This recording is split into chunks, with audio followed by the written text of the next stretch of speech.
Zero viewers.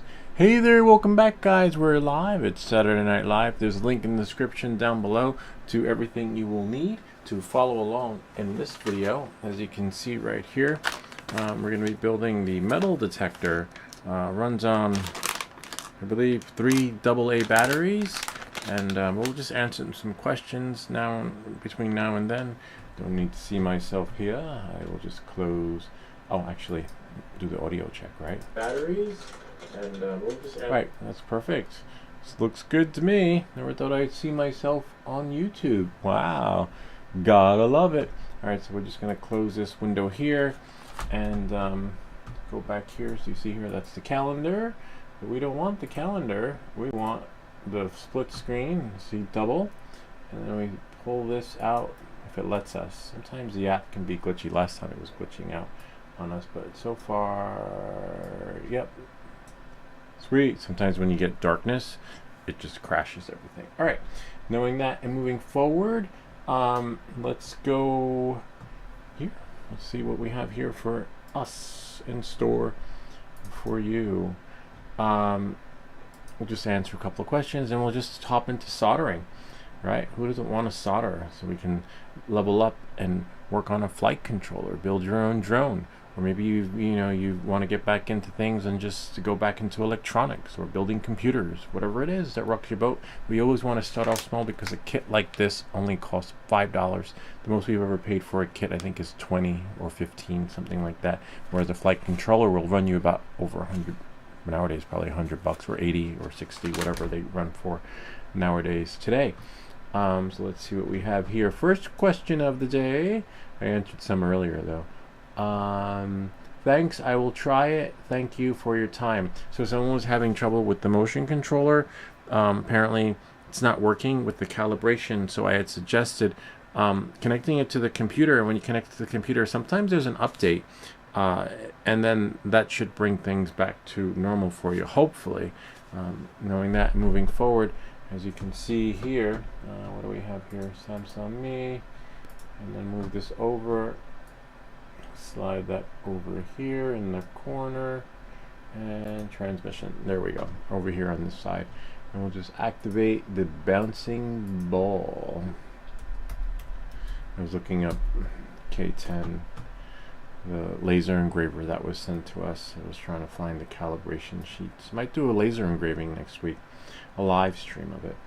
Alright, so right over here. And it says, regarding the video at 3 minutes 33 seconds mark, when calibrating the controller, I observed that after moving the joystick to the right, then up and down, then the green lines continue to flicker upwards. Sometimes it might flicker, so that's why I suggested flashing it again. I have many space, sir. Oh, so here, why my phone cannot play a video after download. It could be the format, could be anything. Hard to say. I forgot to ask him what phone they have. But usually, I've run into that issue once before, and sometimes you might think you were recording something and it was recording and then it just glitched out and all you got is blackness. This is on DJI.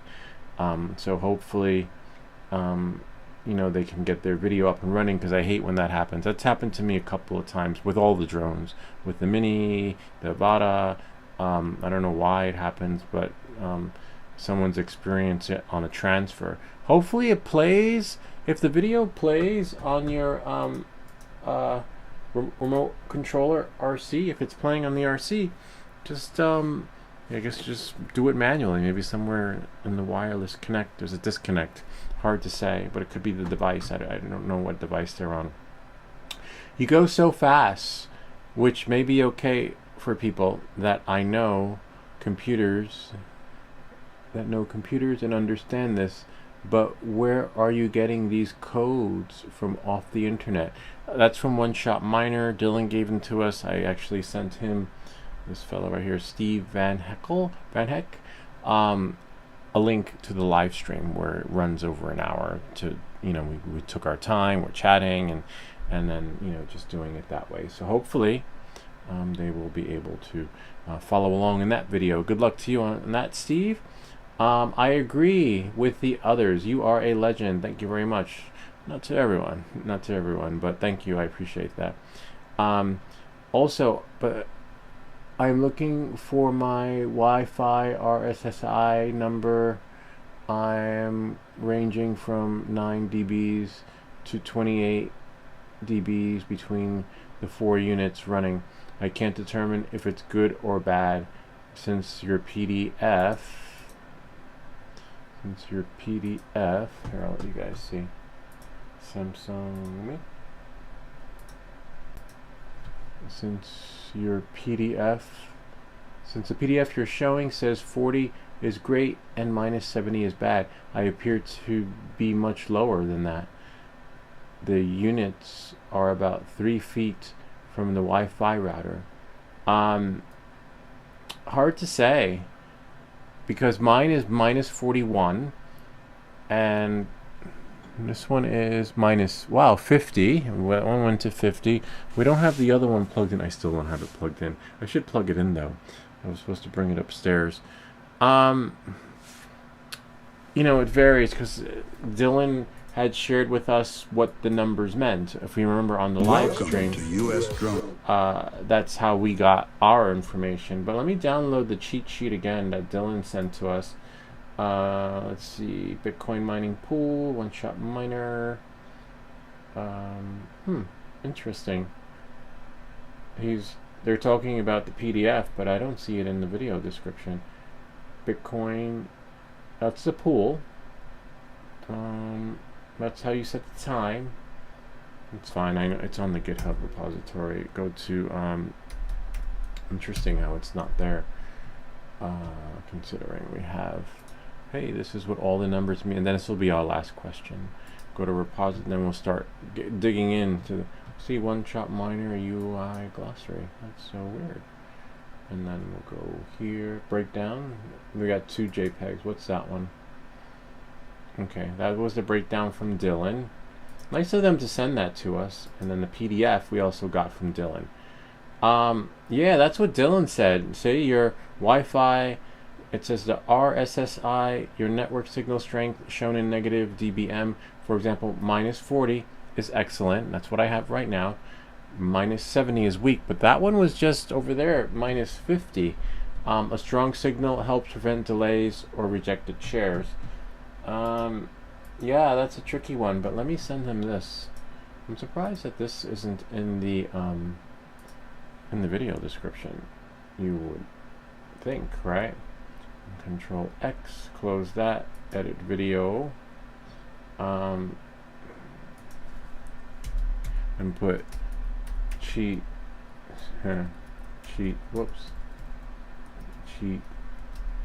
sheet provided by One Shot Miner. I wonder if there's a new I haven't flowed my Avada since the summer. Is there any update to the motion controller? Actually, let me check and see. We'll do that before we you know, go jump into soldering. Okay, we saved there. Now we can close that. Hey, how'd that guy do that? Yeah, so it's hard to say. Let's go back here. Remember, this information came from One Shot Miner. They gave it to me directly, which was great. But that's how I got my source. Special source. Source or sauce? I would say, yeah, you are right. I just uploaded the link in this video description. CRIP description.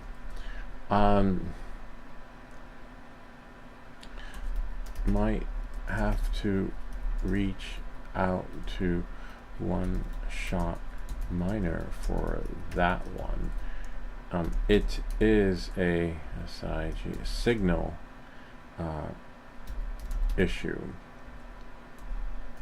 so you might have full bars, but the strength not.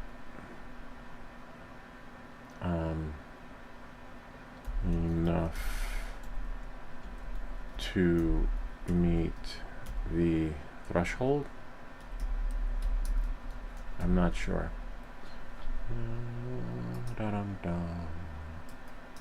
Threshold.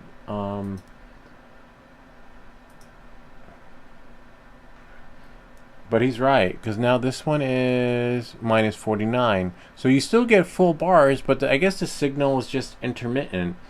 But, you know, why it jumps and fluctuates, Joe no say. Alright, then we have, yeah, this guy is a joke. Don't listen to this clown. Use a computer and the IP address is on the monitor. This is a troll.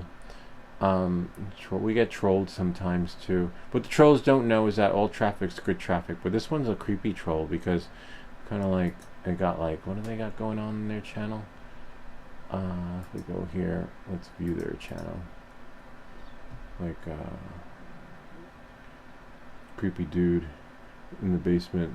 Well, who isn't, but like doing like knives and stuff, like the kind of stuff that like, yeah, making a cane sword. I don't know. Yeah. Anyway, we keep away from them. Knowing that, moving forward, yeah, the crazies are. We don't want any crazies. No crazies. They can say what they want, but we will put them in the timeout room. Where is the timeout room? If we go here into their comment, usually we don't. We let them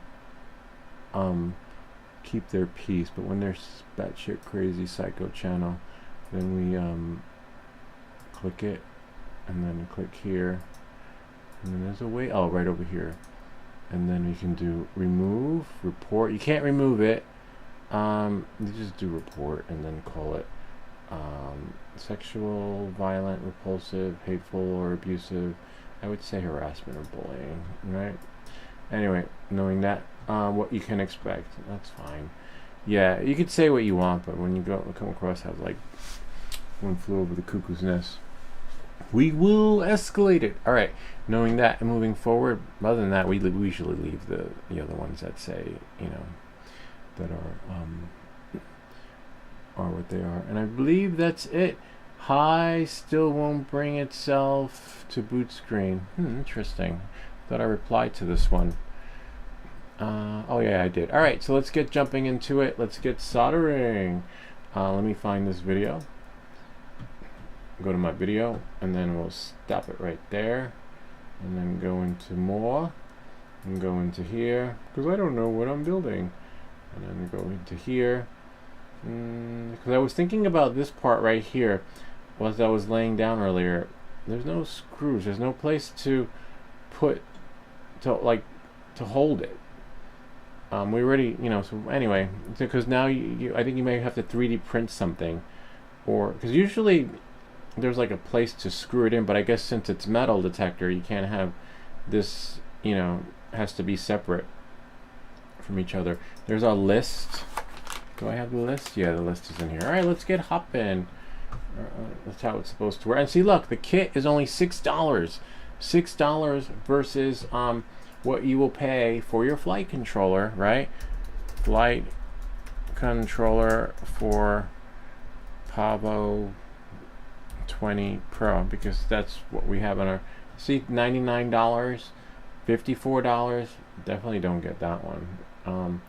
But yeah, so you know, if you blow it up, you save $100 or 54, depending on which flight controller you're going to get. But we make these videos so you don't have to. So let's jump to it, and let's do me stuff. Go here, and that's it. All right, we're going to lay out the parts so that we can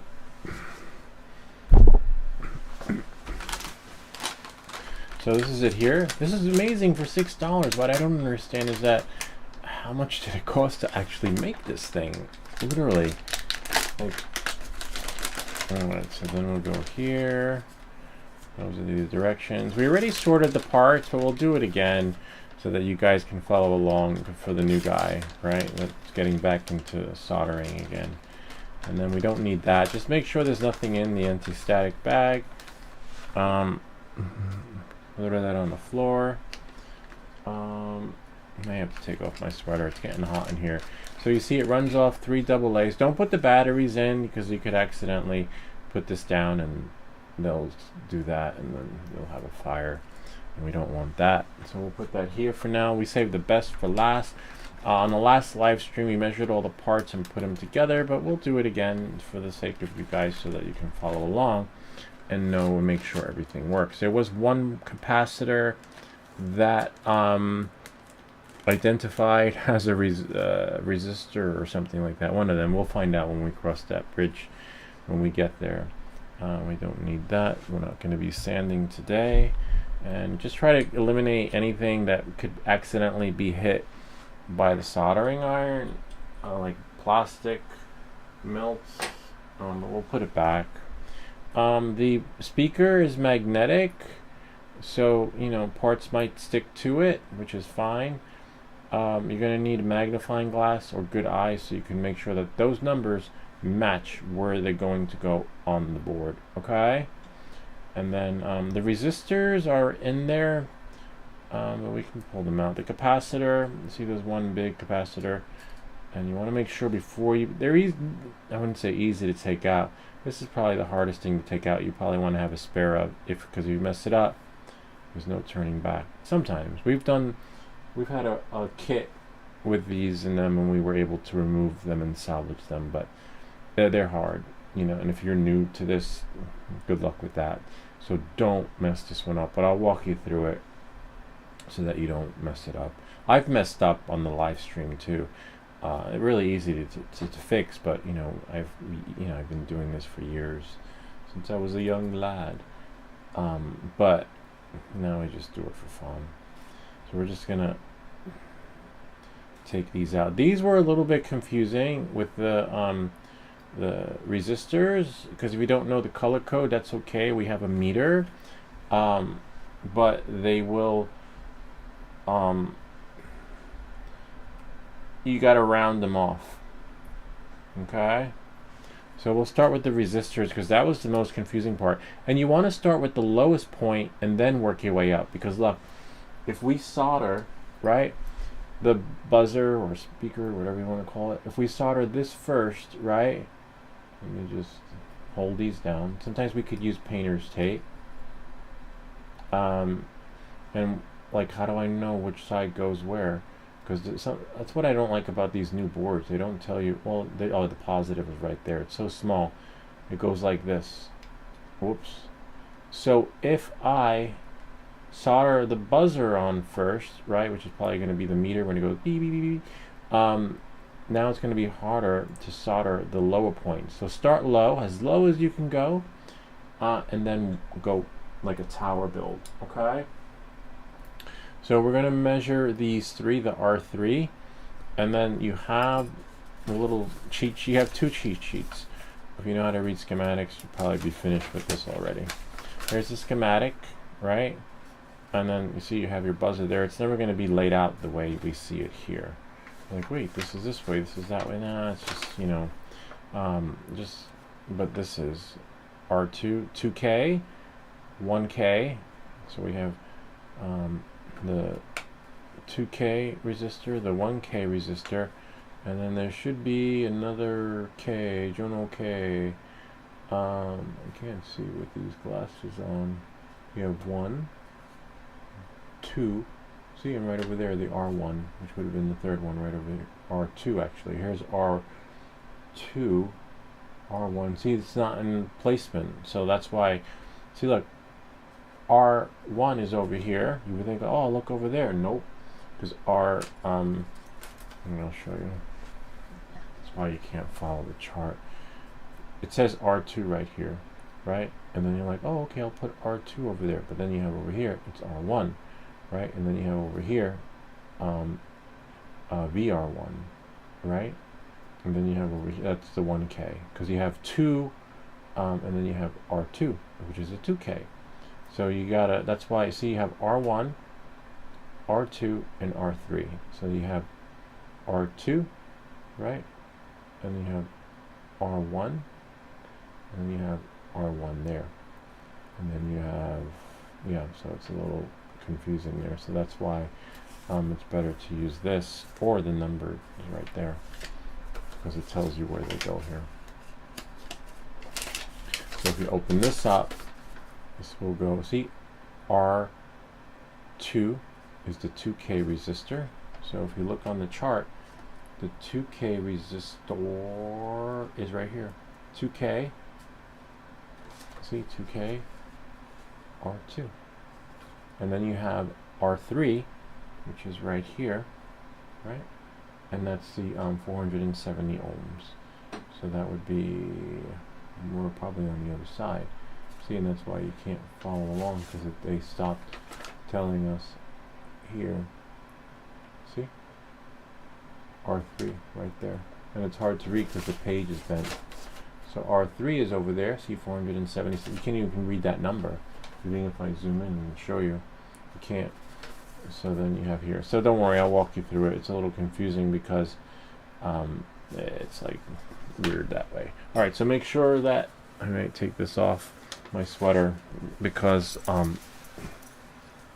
if you have long sleeves on and you're working in a tight space like mine, one, you create static, but as you can see, sometimes the parts will stick to your sweater, and then you'll get up and walk somewhere, and then you'll be like, I'm going to put this part in, not realizing it stuck to your shirt, and then it fell on the floor, or something happened, and you know, so just be careful. Don't get naked, but just, you know, do what you need to do. All right, so we're going to measure these three, since these three already have a home. We have our R2. We'll get rid of this because this is really confusing. Back in the day, you'd have a wafer board and you would build it according to the schematics on the wafer, and then I don't know what that is, but anyway, so we have here a little meter that we can use to test all our components, including the transistors, but we'll do these first so that you guys can see how it actually works. So this turns on. Yay, it turns on. We'll start with the middle. Okay, and this is R1, which is 200K. Okay, as long as you set your meter up correctly with the wires. We actually had to fix this on our last live stream. For resistors, it doesn't matter red or black. You can have red on one side. See, watch, I'll show you. You have red here, and then you have black here. You're going to get the same reading no matter what, but I like to put them in. And if I measure it, make sure your fingers aren't touching it. Test in progress. See, resistor 197. So 197 is 200K. The closest we get to 200 is 197. But see, now if I switch the wires over this way, right, and do like that, measure it again, see what we get. It's okay, we'll hold it like that. Test in progress, and we got 197, the same thing. So resistors don't matter, but I like to put them in like according to the color, like, you know, so that everything's uniform. When you have one or two resistors that are the same, each one will go the way they're supposed to. So now that we know that 197 is R1, and the closest we got to round off to R1 is, you know, R1 says 200K, but we don't have a 200K, so this one will go in there. See that? We rounded it off. All right. So next we're going to do R2. R2 doesn't say. Probably underneath there it'll tell us which one. And sometimes what you want to do is when you have them in there, right, the resistors, we sometimes use painter's tape, but just spread them like that. See? And then now when you flip it over, nothing will happen. Sometimes the wires will be bendy. I don't know how that happened, but sometimes during transport. So this one is 2K. K is 1,000. Okay, I think, I can't remember. If I'm wrong, correct me. We had one fella here who was like an engineer, and I'm surprised he's not here this weekend. So now we're going to measure this because we could use his expertise. See, unknown damage component. What? Well, sometimes if that happens, just play with the wires, because that can't happen. Especially since they didn't give us extra, and I don't have extra. See, we have 1.97, so that would be here. So instead of, this one says 2K, see how it says 2K right there? You guys see? So 1.97, the closest we got to do, take the 9, round it off, you get a 2. So that would be 2K. Okay? So remember, it doesn't matter how it goes in. So if you're new, just that's how you do it. Like, wait, don't call the company and be like, hi, there's no 2K resistor in my kit. No, they're going to tell you you got to round them off. We make these videos so you don't have to. So then we have the 2K, and then what you want to do is lay them flat like that.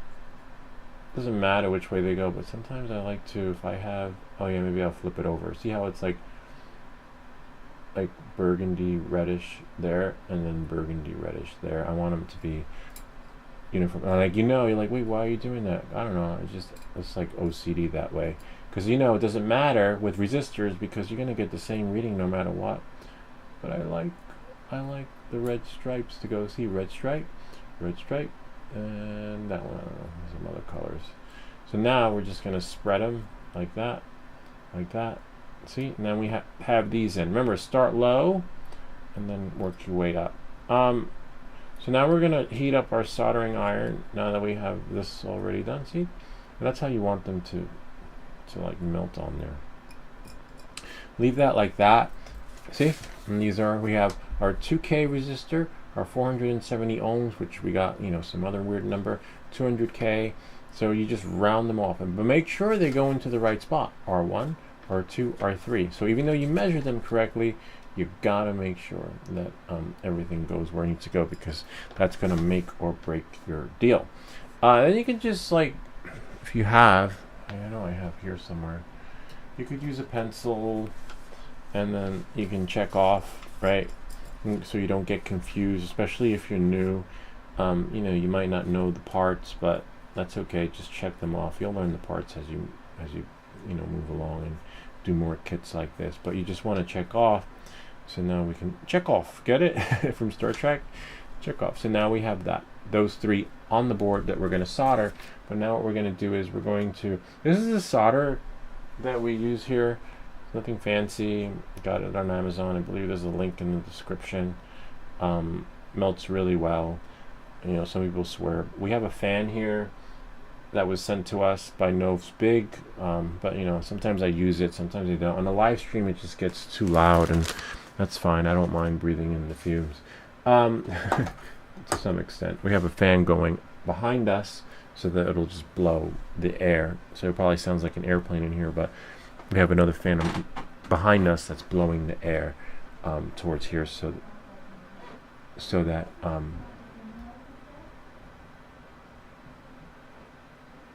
I thought I heard something. So that, you know, I'm not breathing in, it's blowing out. But this one would suck it. Yeah, I'll tell you why we don't use the fan. When I record a video, I do, because I can filter it out. But here we go.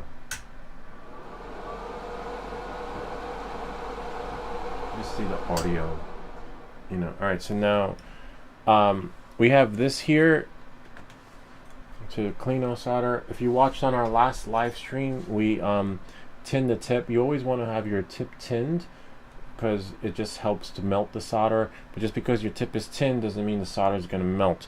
You want to use some flux. Flux helps to melt the solder.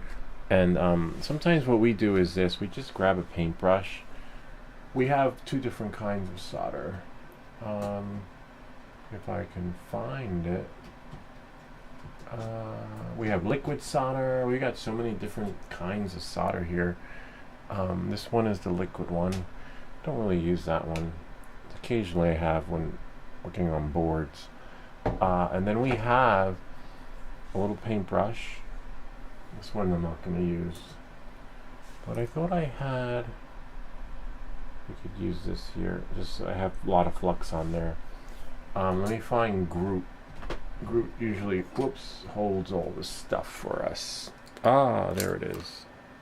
So we have a quick chip pen that works really well on the board.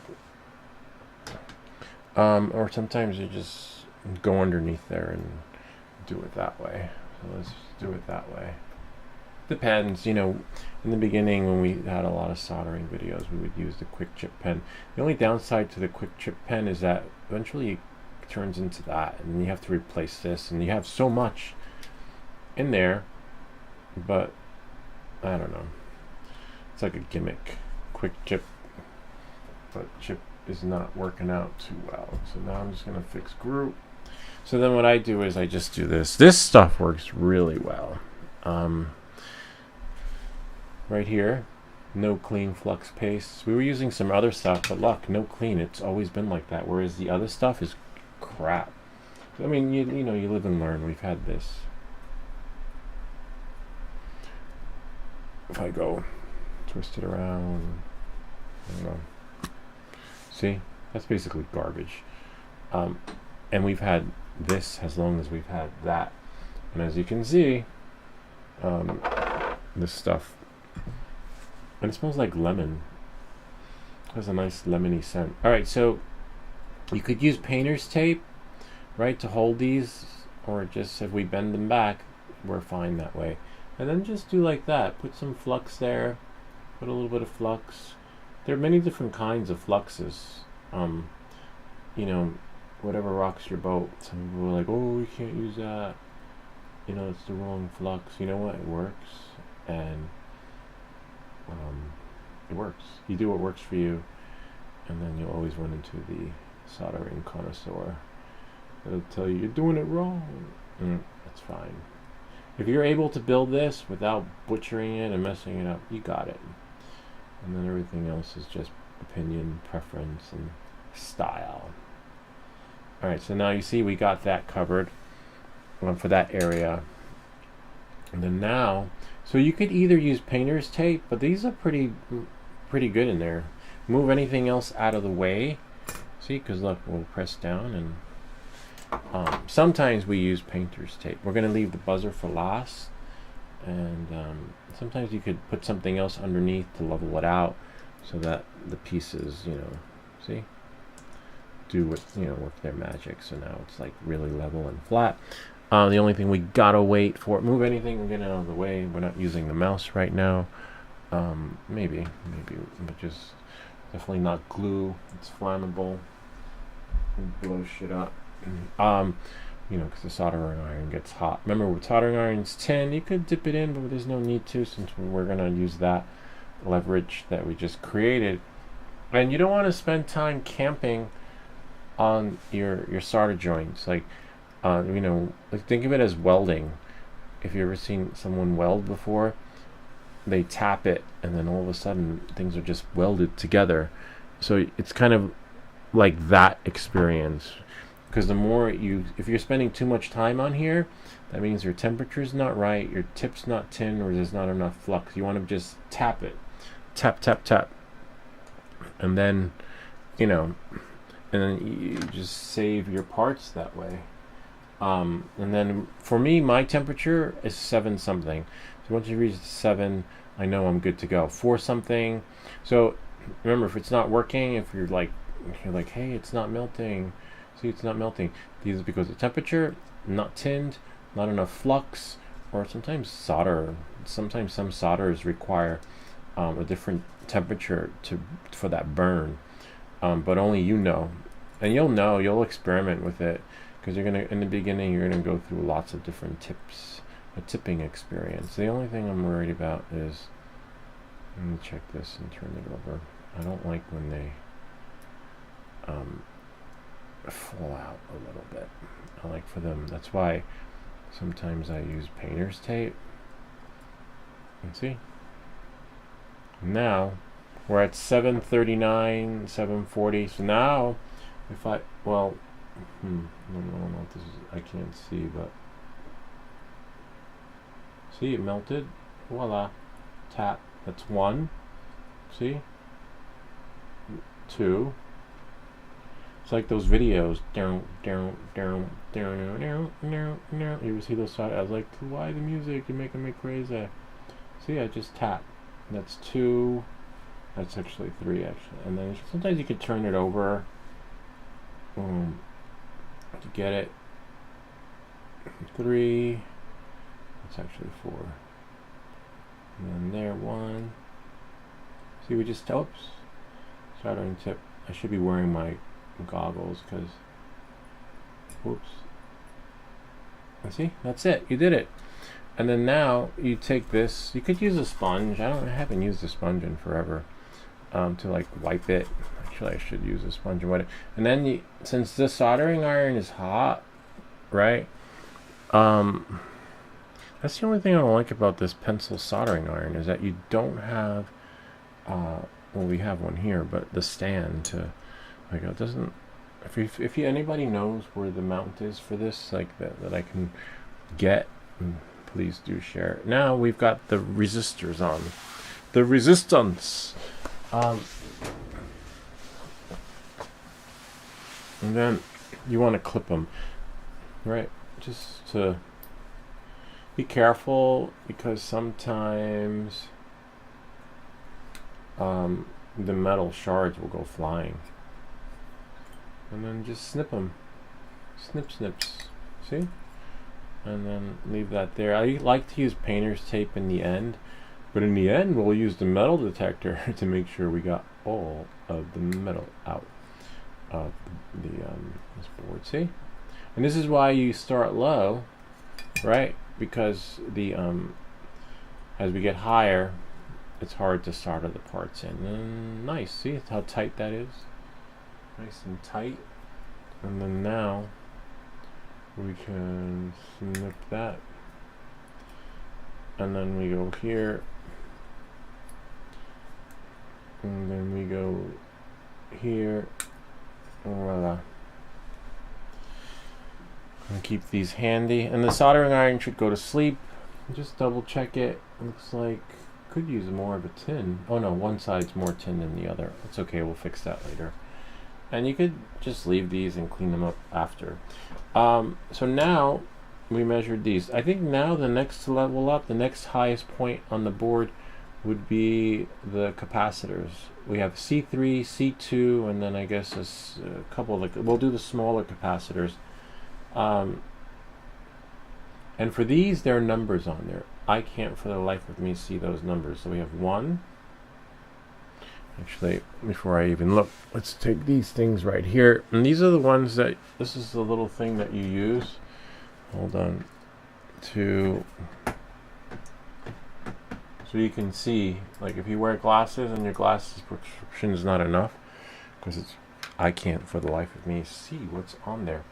So you turn these on. Hopefully I forgot to charge them, because the numbers on here are so small you can't even see them. I can't. Maybe when I was younger I could, but this one's a 222, and then this one is, so we have 222, and then we have a 222, 3 222s, and then we have extra ones then because we're only using 2. C2 and C3 are the 222s. Okay, so that means these are extras, and as you can see, that's how it's coming out nice and neat. So now we have C2 and C3. With these it don't matter, but I like to put them in, you know, like just nicely and even. So it's this way. This one might require painter's tape, unfortunately, because if I flip them over they're gonna pop out, which is fine, because if you bend them over here, let me bend this over.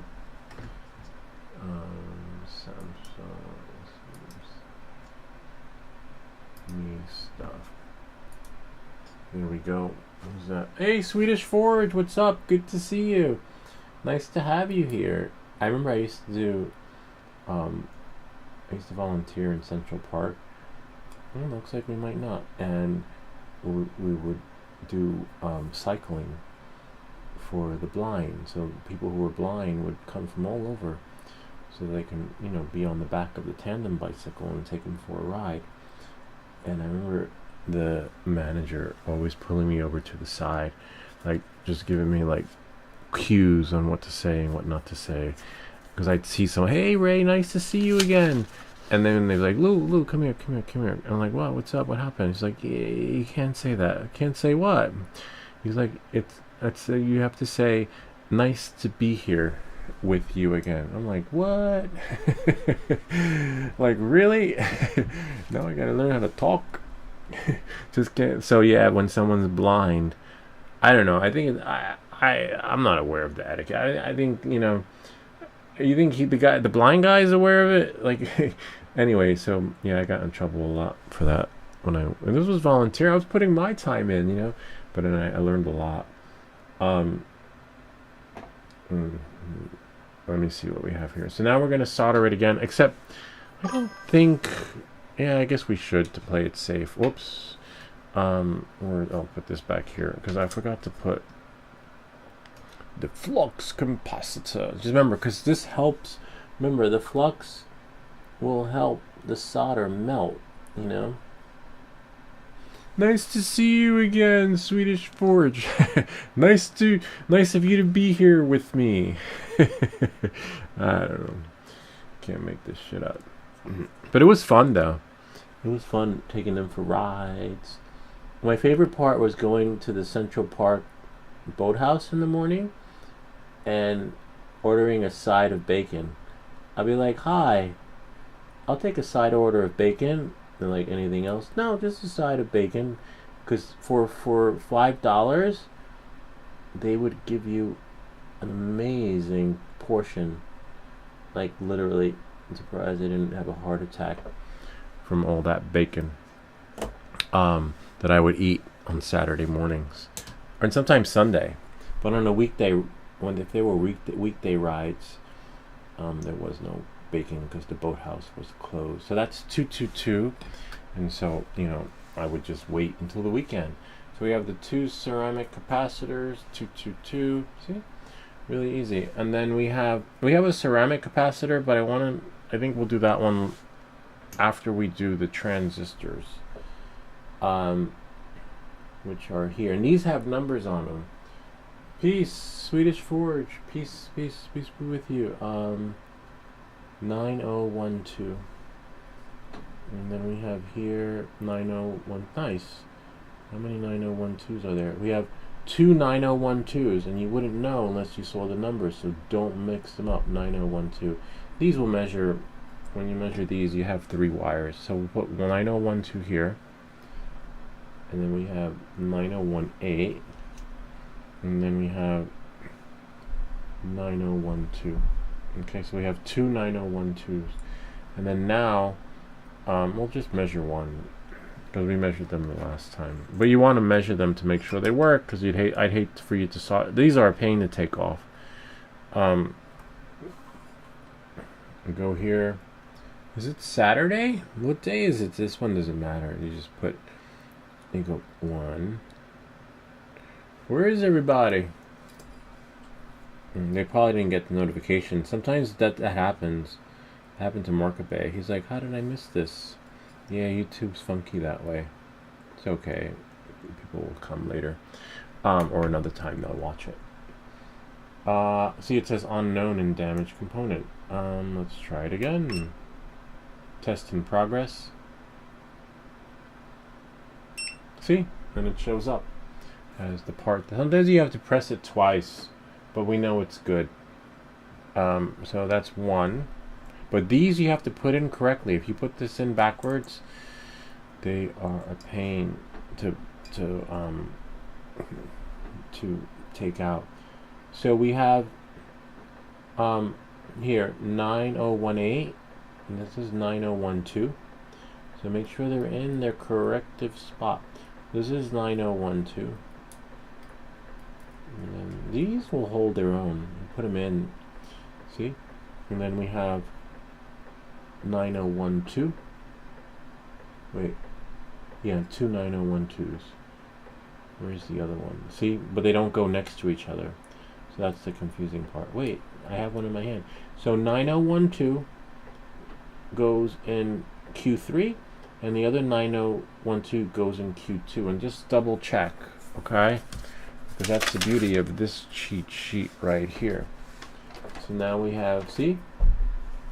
9012. We'll just put a check next to it. And then we have here, if you follow along, Q2 and Q3, and there are 2 of them. It gets more complex when you have more parts. Oops, what's that?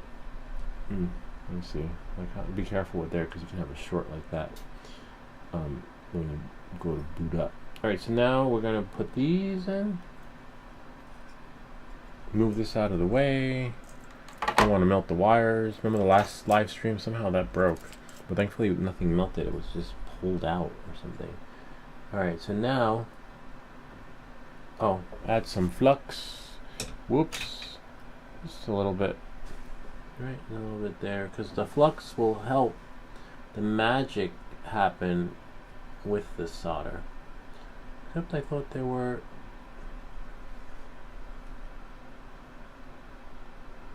There were 3. Oh, yeah, because the other one's over here. We'll do the 1/8 maybe after, because we'll have to clip these wires. And just make sure before you start soldering that the part, the 1/8 is here. Because we've taken one of these off on the live stream too. Because I remember one time I messed it. Alright, so now for this, looks like we need to trim this part. Because we see the ones that we soldered, the capacitors, that'll give you more room. See? And then now we can put this, get rid of the remnants. How are you doing, Swedish Forge? What are you working on? What are you printing? Did you do any flying lately? No, any flying with your drone? See? Now we can, remember, tap, tap, tap. Tap, tap. Because when you tap, it will...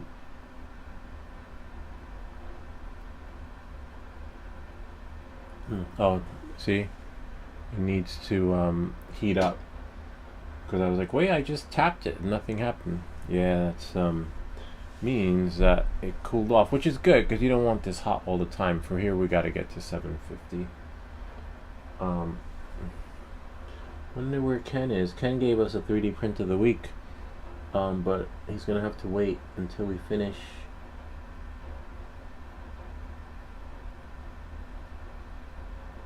What's her face? X23. But it's awesome. The print that he chose is really cool. And we were just talking about Ken, about how, you know, he's never come up with a cool print. Because I didn't know that he likes to watch, but I wasn't sure. He's thinking of getting a printer, but he yeah, I think he's, you know, needs to get settled in first. But he would love it, you know, if he got one. He'd be printing non-stop. In the beginning, everyone is, right? And 3. But now we're printing once a week. I remember when I first got my 3D printer. Yep. Yay, we got it. Make sure they're in correctly. Yes, they are. I remember one time I put them in wrong. And then just clean off your tip. Just for the sake. Oh, nice. That's a nice tin. In bed. Oh, wow. Swedish Ken, we were just talking about you. Swedish Forge is in bed. That's so cool. Never thought. You can, like, is it on TV or on your phone? I'll move it closer so you can see. Like, where am I? On your phone, or I'll bust out the magnifying glass in a bit so you can get a closer look. So now we're going to do the 9018. Remember, make sure they're in correctly. 9018 goes there. See? Yay! And then that looks pretty good. Oh, see, except it's a little bit tricky to solder when you've got all these points sticking out. So then we'll just go here. 1, 2. Oh, Ken, I love your print that you chose. It is great. Except I watched the video, and I don't know how he got those supports on there, because his looked like a cup of a sort, you know.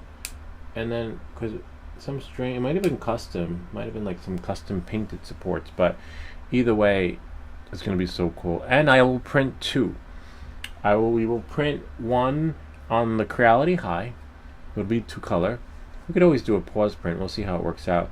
And then we're going to print one on the Ender 3S1 Pro, because Ken's got 2 kids. So each kid, you know, anyone that has kids knows that they're like, where's mine? How come I don't have one? So we're going to print 2, and maybe the third one. There's no maybe, actually. Oh, wow. What's that? Oh, I see. That's this here. The one we have to give to Ken. So we'll print 3. Oh, that hurt. I'm just making it look pretty. So we got 3. That's why I need a third printer, right? Nah, that's fine. Oh wait, almost forgot. I forgot the flux. Because the flux is going to create that matrixy effect where everything will just bleed. And if you don't put the flux on, it'll still work, but you're going to be camping on there. And you don't, like I said, you don't want to be camping on your board. You know, because if you're on there for too long, then it just gets messed up. Oh, and let's just make sure it's on correctly too. Because the transistors are not like resistors. They gotta go on the correct way, the correct path. Otherwise it's not gonna work, and you're gonna drive yourself crazy trying to remove it, which is no fun. It can be done, we've done it, but it is a pain in the butt. See, we're not camping on here. And then now, just want to tap a little bit on the side. Yay!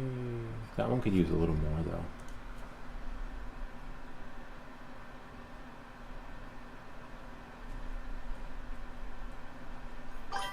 See how when you tap it, it just melts. It goes bloop. But sometimes I don't get lucky. I don't know. 786 is where it's burning at. And then now, wow, really nice. I think I'm gonna bust out the I have it. Oh yeah, I have it over there. The magnifying glass so that you guys can see. Whoops. We'll find out later with the metal detector.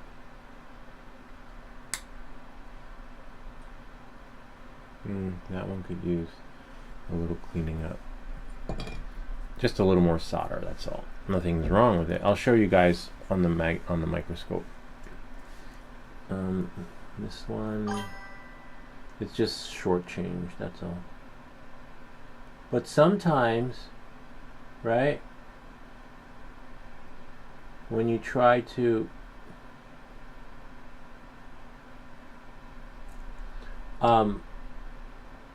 make it look pretty, you sometimes will accidentally add too much solder, and you don't want that. What's that? Oh, a resistor. And that's a no. I mean, it happens. Gonna sleep now. It's 4 a.m. Okay, I see you on TV. Oh, that's so cool. Look what happened to us. Ice on crazy. Oh, happened. Oh, I can't. I don't have my glasses. Hold on. Okay, on TV. I have look what happened in U.S. Ice on crazy. Yeah, I think on TV is crazy. Yeah, there's a lot of stuff happening with ice. We don't do politics on this channel, but all I know is that I think it was in Superman, only who could stop a car by standing in front of it. I mean, I feel bad, like this shit happens, but you play stupid games, you win stupid, like, yeah. In New York City, not to jump in front of traffic. You gotta, like, But it's a lot of crazy stuff that's happening with the ice and this and that, and you know. But they showed the other part of the video. There's like two versions of the video. One is like, this is the best part of the video, and then they actually show the video of what actually happened. You know, but I don't know. We can't. We're not going there here, but it's just crazy stuff. Crazy times. Just don't jump in front of a car, you know, moving traffic. And you'll be alright. And there's something to be said for peaceful protest. But yeah. Because I've lived abroad before. I know what it's like. I've been abroad, and I'm not abroad meaning a woman, abroad meaning overseas, you know, and I had to leave every 90 days. I had to get like a visa. I had to, you know, do everything legally. I had to pay taxes, and you know, so yeah, I know. And then yeah, I know. You know what you got to do to be somewhere to where you need to be. I was always nervous though.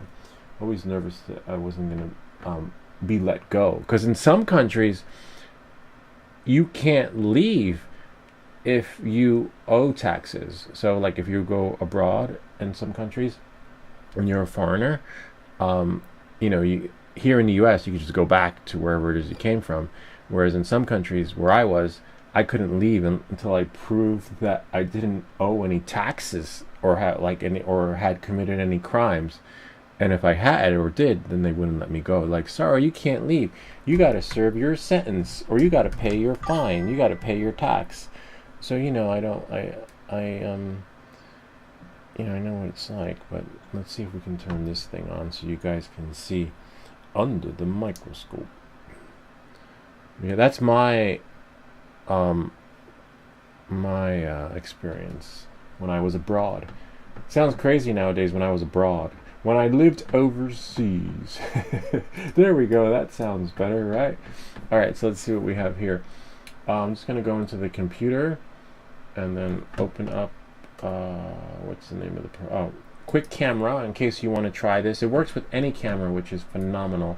But in our case, we're going to be using it with the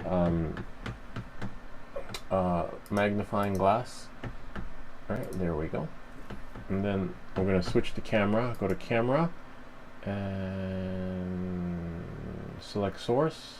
What? Oh, it's possible that it won't. I thought it was connected.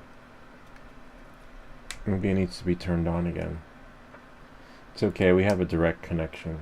It's possible because I'm connected to the hub / and it's upside down, but we can switch that over like this. See? But and we have a red light here, but I'm not sure if it means it's charging. Sometimes some of these cameras you can't see, it's not showing up. Let's try it again. Maybe it doesn't work with the hub. That's okay, we'll get in there. We always find a way. Remember, this is live stream, so everything happens in real time. Whereas the videos that are edited, we just have to be careful not to plug too much shit in, because as you know, if we start plugging stuff in and out, that's when the stream gets defunct. Alright, so now we're connected, and let's see what we have here. And then now, let's quit it, and then go here again, quick cam, and then go here. We used to use this back in the day, and then double tap, see, and then flip it. Flipping, see, when you flip it, it resets it. And now if we go to camera, select source, what? It's not showing up. Okay, so let's see. Maybe I'm pressing it wrong. I haven't used this in a while, so let's see.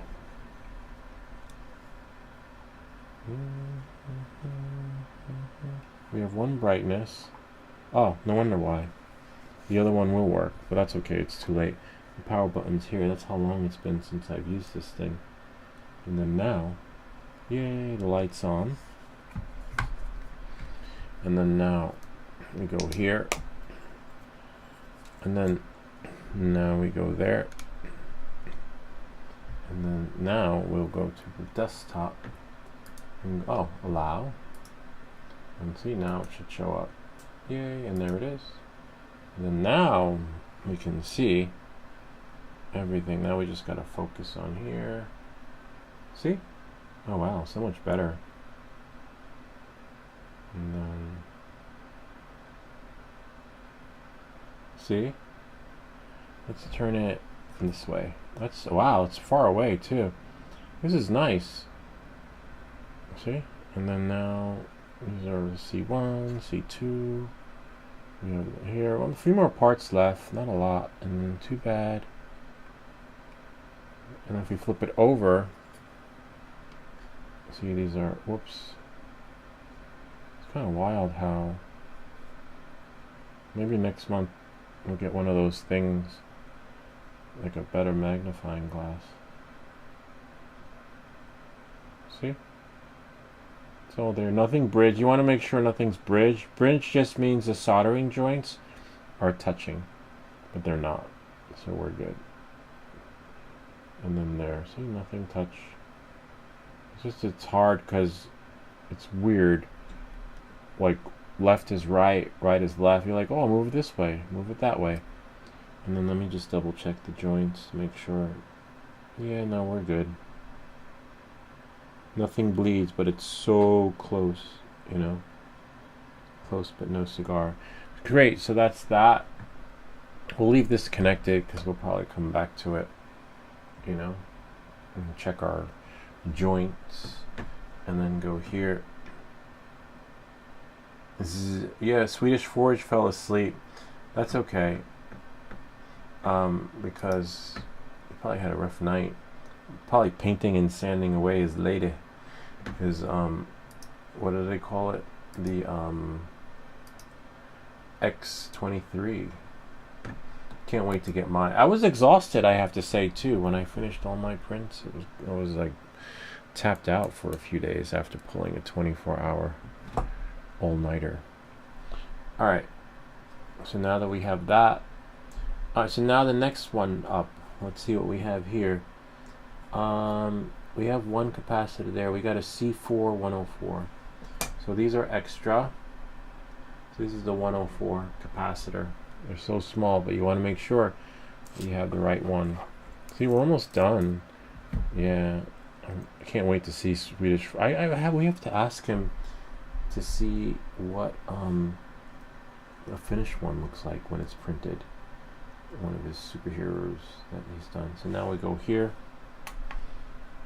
That's the hardest part, painting it. You know? Damaged. No, it can't be damaged.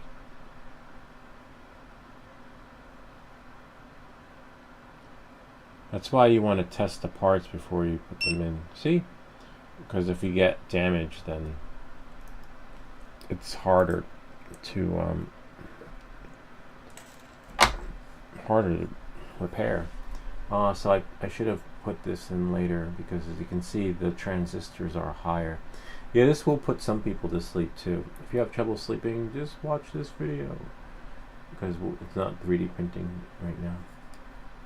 And so now we can just spread the legs a little bit. See that? And then now remember to add that flux, because the flux will just help the soldering experience, so that when you tap it, everything just melts. And then now, voila. And then check your tip. Nice. And this one's going to be a nice one because we just tap it. I like when the joints aren't so close, because it's a quick. Oh wait, not that quick, because remember, soldering iron fell. So soldering iron did a Swedish forge. It just went zzz. Good night. Good night. It's time to say good night. See, now we got to wait for it to get to putting me to sleep. So we can just sort our ports out. I got a capacitor. These are extra parts, I believe. We'll find out in a bit. Put that there. Always sort them. Our little switch. Our buzzer. Potentiometer. And our LED. Of all these, these two have to go in, these three actually go in correctly. These don't. This one, it's straightforward, has to go in correctly, but it only goes in one way. But if you put the capacitor in wrong, it's not going to work out. And if you put the buzzer in wrong, it's not going to work. Put the diode in wrong, it's not going to work. Alright, so now, remember, you should just be able to tap it. See? I tapped it, but I don't like the way it... See, I just tap it. Like less than a 3 second, 2 seconds, 1 second, like a second. See? And then you can just spin it around, watch your camera, and then you can apply the needed heat at that particular angle so that it just goes bloop. And then you clean off your tip. Voila. Kinda neat, huh? And then now, this is where I burned it. I accidentally did like that. Because there's no stand for this. This is what I got. This little thing right there. That's what you get. So now, let's just move this. Now we can clip this one. See? And then clip that one. We haven't been marking our parts, but that's okay. We've got. Okay. We did the transistor. C5. Did we do C5? C4. 104, C4. Oh, I see C5 is right over here. We didn't do C5 yet. Ceramic capacitor 104. There are two. We did that. And then now we only have 1, 2, 3, 4, 5, 6, 7, 8, 7 because the PCB port doesn't count. Let's see what we'll do next. Remember, because we want it to be as high, because if we go too high, it's harder to do. This one doesn't matter because it's a switch, but it's too high. Probably the potentiometer. Yeah, because that's equivalent to the height of the transistors, you know. But of course, if this was a big board and you were replacing parts, it doesn't matter. You'd have to work it. You know, work with the space you have. This one, they should, with these switches, you should be able to flip it over, and then it shouldn't fall out. But I just want to make sure with other parts when it comes to the height. Yeah, this is too high. And then so we'll probably do capacitor. Oh wow, does it come with two switches? No, this is a different switch. We'll probably do... Oh, there's another 104. C104. That would be one of these. 104. See? On C1. Where's 104? Oh, I checked off the wrong one. Okay, that's fine now. Okay, so we have two 104s. Let me think. I'm just trying to finagle it so that this doesn't fall out. Yep. So now I should be able to flip it over. Nothing come out. Watch this. This is flammable. And then flip it. Make sure. Yeah, I'm doing pretty good. So I believe. Nice. This should work. Oh. Sometimes you just forget, and you're not going to realize until like you have your soldering iron on there and you'll be camping out and then caking that shit up. And like, why is it caking? I keep trying to melt everything and it's not melting because you didn't apply flux. Sometimes you're lucky though. Sometimes these boards, if you have a really high quality board, the you don't need flux. We've gotten some solder projects like the game that we built right here. I think we used flux. I can't remember, but some high quality boards don't need flux. I mean, you should, but it's been our experience on the live stream where we've gotten lucky. But on our flight controller, don't do it.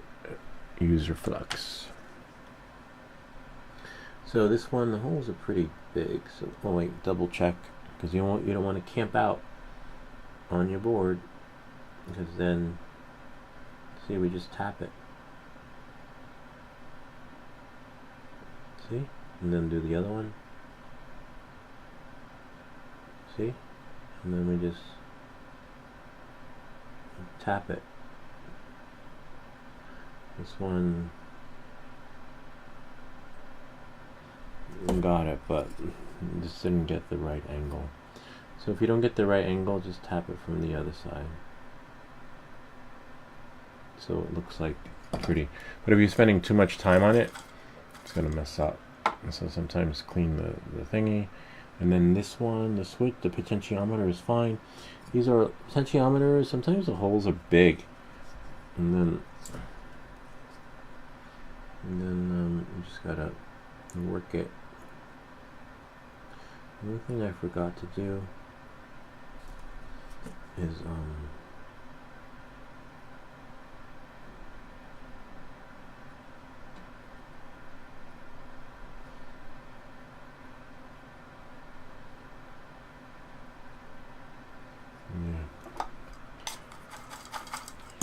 did I put flux on? Yeah, I did put flux on there.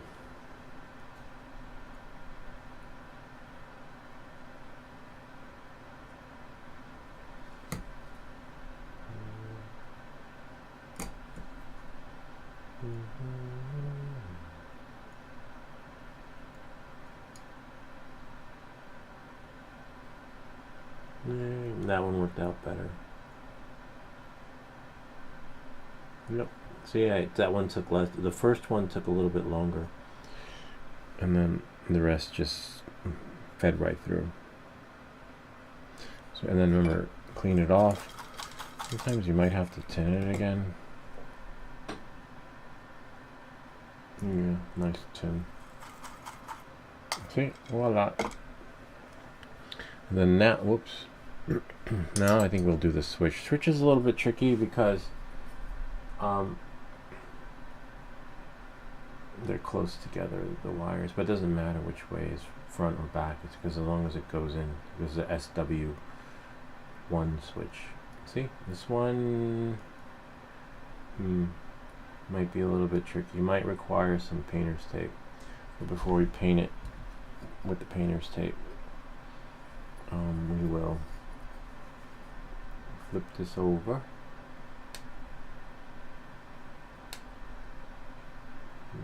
Slip, slip. Sweet. Oh yeah, I forgot. I have like a little thingy over here. So yeah, because if you look, as soon as I flip it over, it's not gonna be flush, and you want it to be, because it if you solder it wrong, the solder won't melt evenly, and then it'll be stuck at like an angle, and you don't want it stuck at an angle. So we just use some painter's tape, small piece, don't need that. And then now we tape it from the side, make sure that's the highest one. I think so. Yeah, I think that's alright. Because I think the capacitor is a little bit higher. Yeah, I think the capacitor. This one. Negative. Remember, you have to put the negative on the negative side. And don't confuse the capacitor with the LED. Sometimes people have done that. So, oops, the negative side goes in the negative and the positive goes in the positive. The short side is the minus side, okay? And so now, this one should go in easily though, because this one you can just bend about like that. Remember your flux, don't need a painter's tape yet. And just tap it. You can clean it with the alcohol later. And then now, just double check, because when you put it like this, it's gonna there. Just don't wanna. Might need painter's tape. Yeah. I mean, you don't need it. But I'm just being anal because I don't want it bending. I want it to be flush on there. That makes any sense. I want it to be like evenly on the board. Alright, so then that's that. And then now, just go spin it.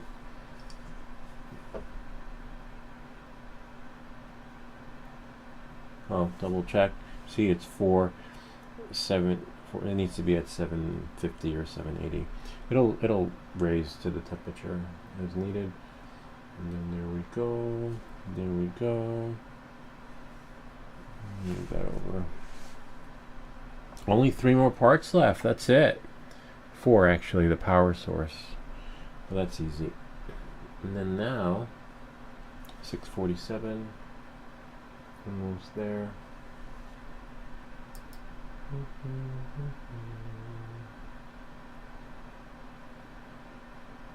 See? Well, that one didn't work out so good. Just want to tap it. Got some soldering on there, but yay. Nope. That one didn't work out. Just want to like feed it in. Like feed the hunger, which is the soldering iron. Sometimes you don't get not lucky like this one will work.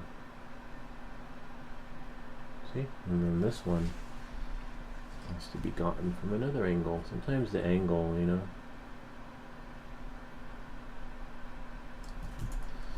That one didn't work. You gotta change the angle.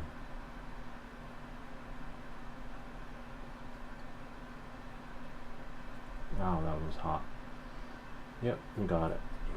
Because the heat came through on the other side. Alright. Sweet. Yeah, sometimes it's tricky. Sometimes it's the angle. Kind of like painting. And, you know, some people are good at the angles, some people aren't.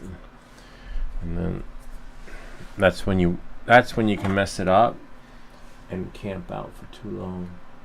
You don't want to camp for too long on your parts. Remember, no camping.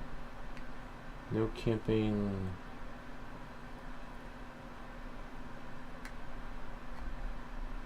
And then once you snip it, you could always use a soldering iron to trim it, like so that it just is flush and like looks like a ball. So you just gotta tap it. See, tap, and tap.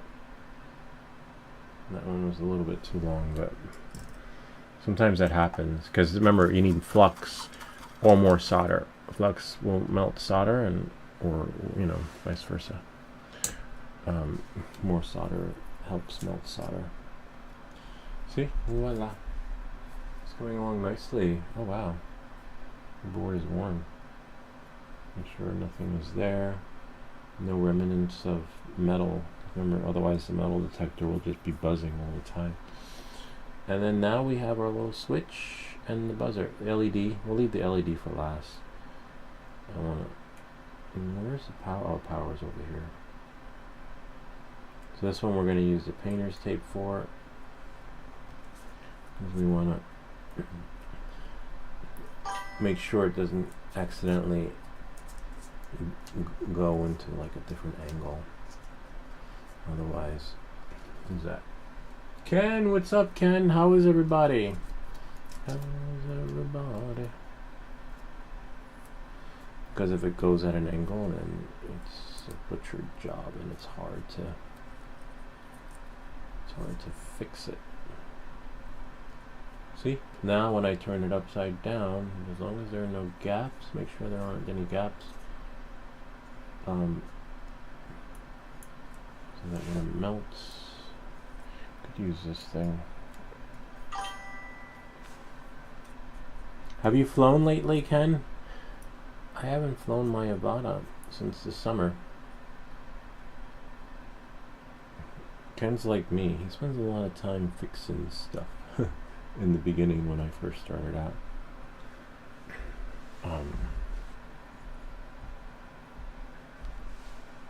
Tired. Yeah, everyone's tired. I'm tired too. Like I was napping today.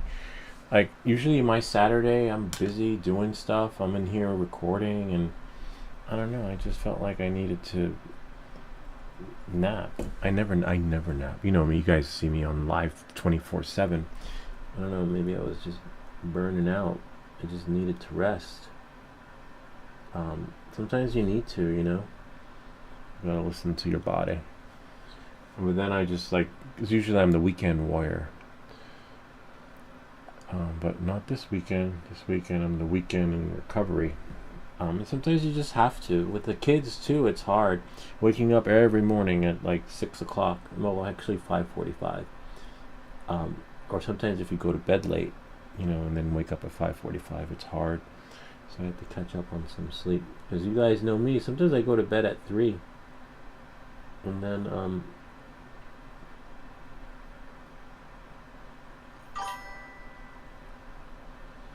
wake up for the kids to go to school.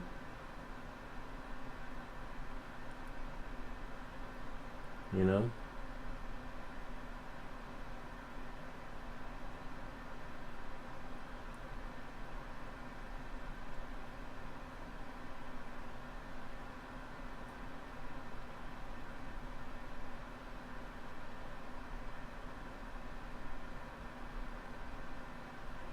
Remember, just tap, tap, tap.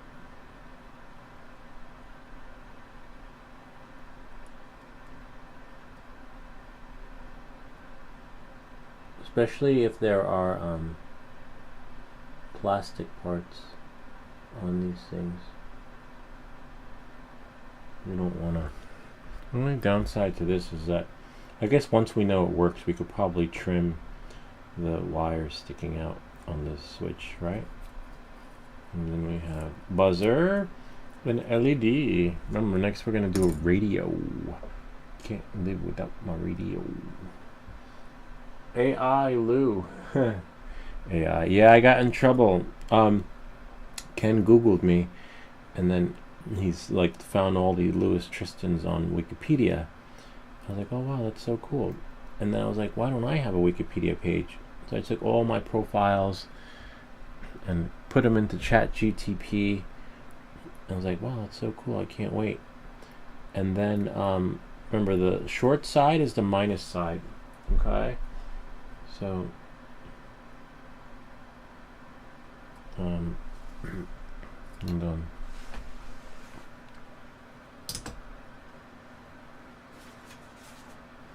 Come on. And I put my profile up, and then I get an email from some moderator saying, sorry, you used AI to create your profile. And I was like, what? And then they banned me.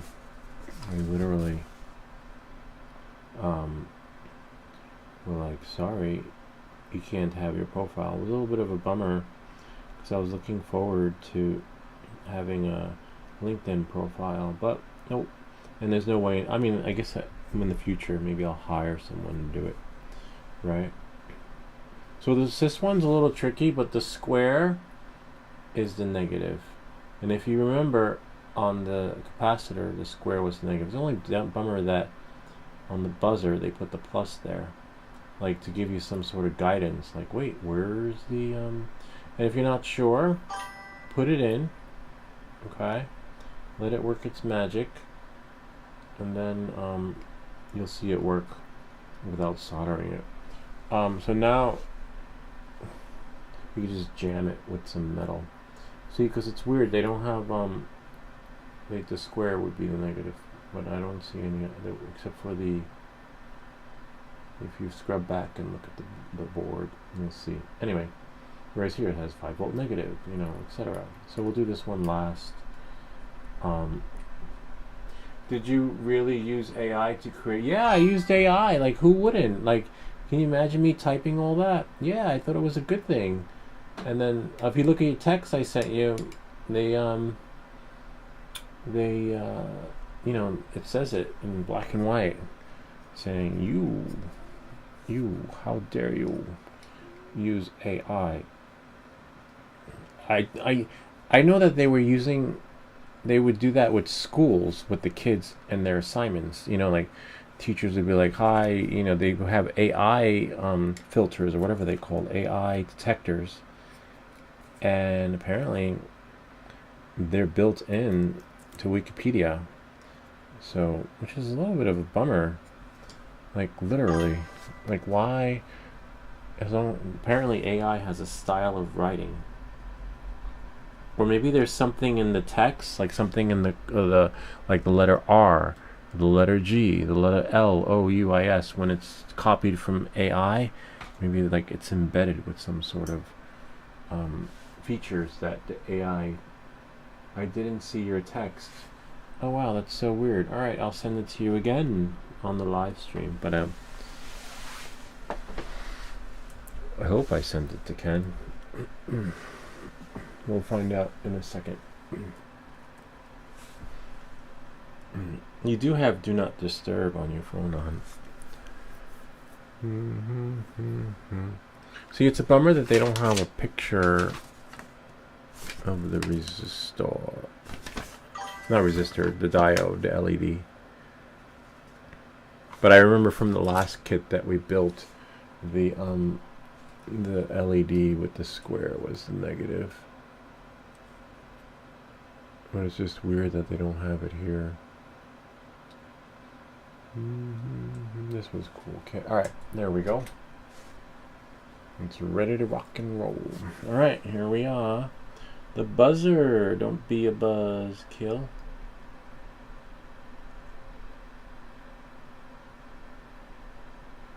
It's not melting. We did put flux. Yay, that did it.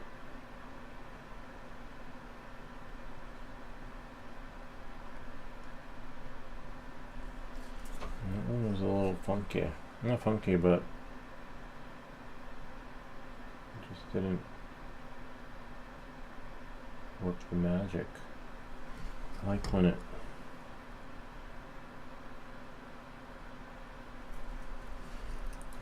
melts nicely.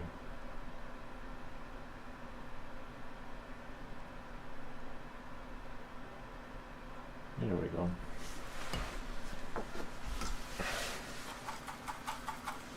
Now we can clip it, connect the power. Whoops! Connect the power. Don't burn your hands. And then now,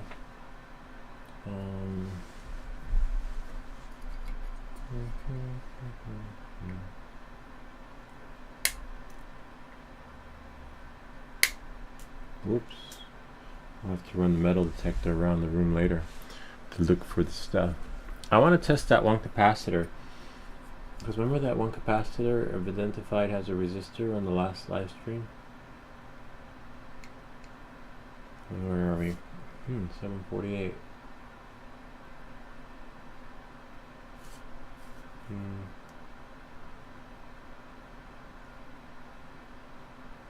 That one bubbled. I like when it bubbles.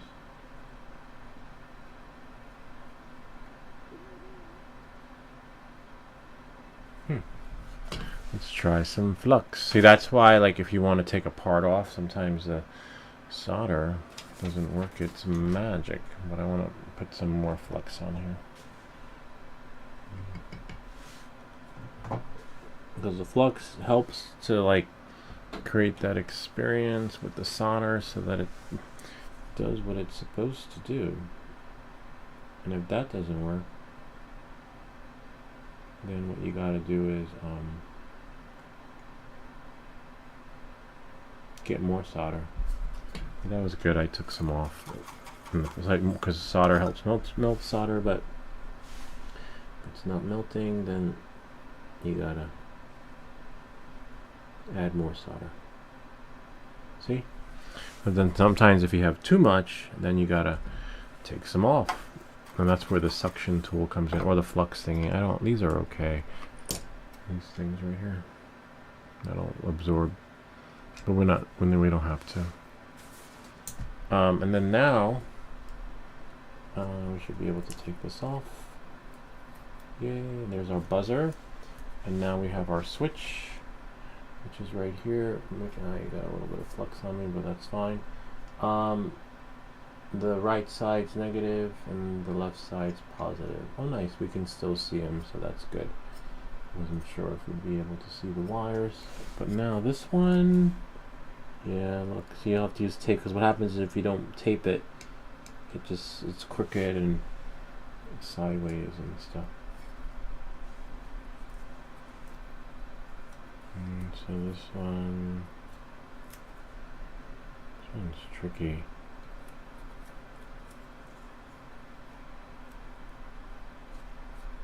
That'll work. Yay, sort of. I'm going to make sure it's in there. And then sometimes you have to be quick with it or get a fresh piece of tape, because reusing the tape, it just loses its stickiness. But in this case, I think we got lucky. Remember the flux? And then now we're almost done, Ken. We just got to connect the wires. And then make sure everything is golden.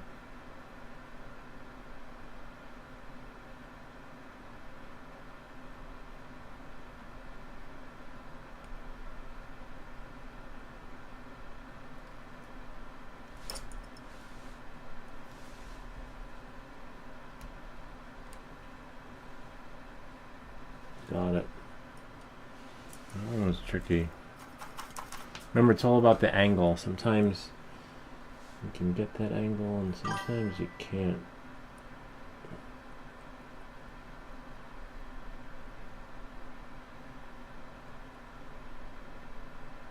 Got it.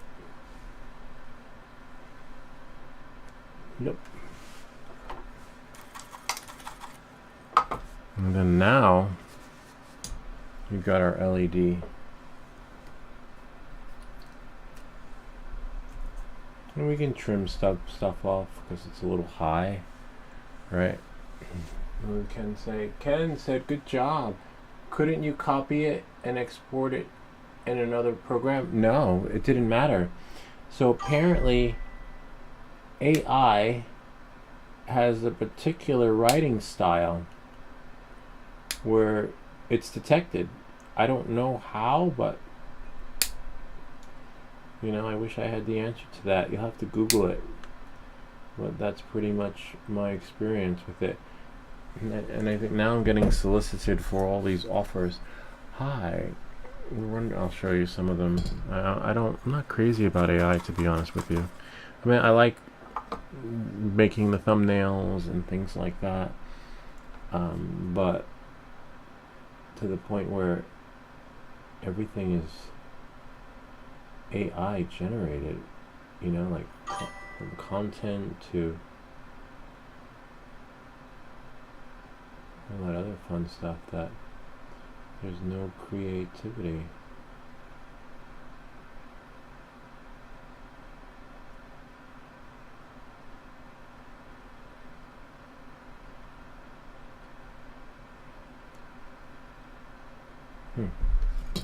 It's not melting. Remember, if it's not melting and you're camping for too long, that means it needs more flux and more solder. So in this case, I'm going to pray. Oh, nice. The flux will do the job. But sometimes solder does better. See, the flux did it. And then now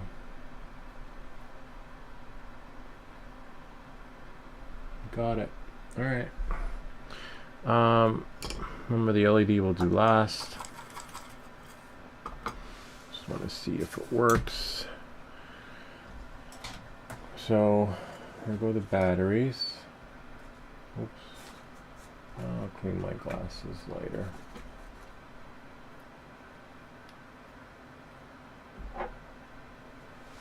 Okay. So we have here. It's AA. We'll need a screwdriver. Is it double A? Yeah, it is double A. It's just a tight fit in here. Here we go. Yeah, I know, but I didn't put the diode, the LED in yet. So I'm just gonna put it in last because I just want to confirm.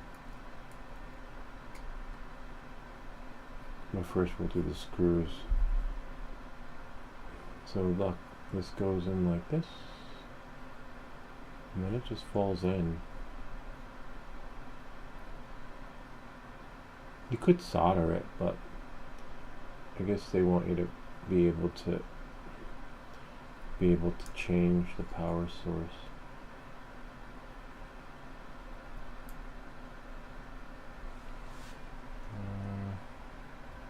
Need a Phillips. This one's from the Nintendo Switch. The screwdriver from the Nintendo Switch is really bad. They strip your screws. Literally.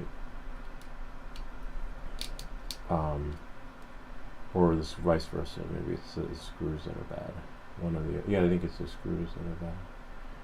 One, I think both. I can't remember. You have to go back and watch that video I did with the Nintendo Switch. Nice. This falls right on. See? Snug. Hopefully the power's off. Right. Because you don't want to solder when the power's on. This one's a little bit tricky to get in there. This is a cool kit though. The kids might like it. Get a kick out of it. This seals like a dungeon door, so I like that. So whoops. So if you get it right, no need to tin the wires or anything. Spoke too soon.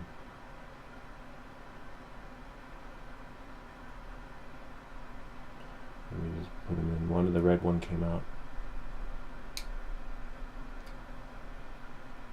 And let's pray the black one doesn't come out. Wow, kind of.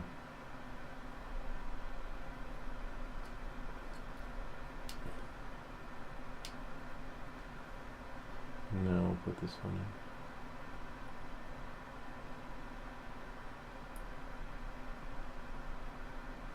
Hopefully that works. And just seal the deal. Power on. Okay. Alright, so then we'll probably have to adjust it. Let's see what the red. Oh wait, let's see if this will.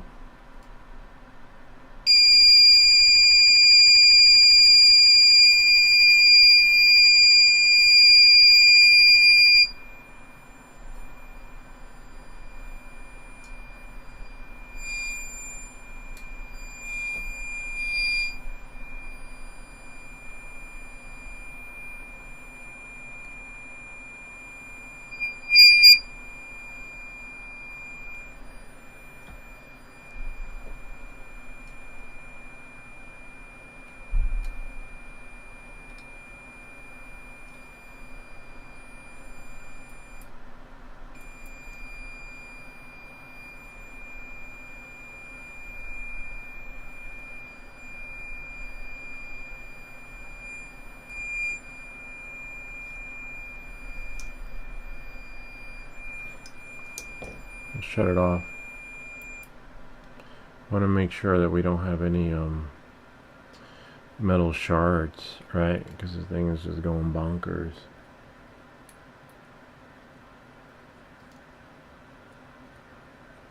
Turn it on. Yeah, so the negative side of the diode is with the cross, and so I was wrong, it's not the square. So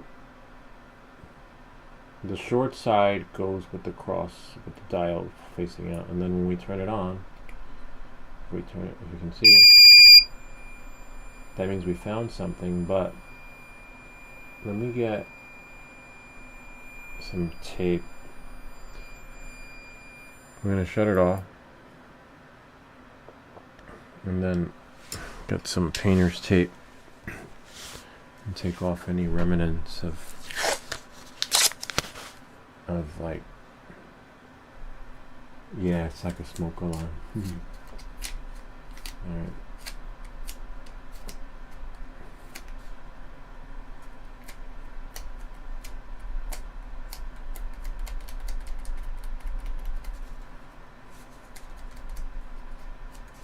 Okay, now I've got no metal.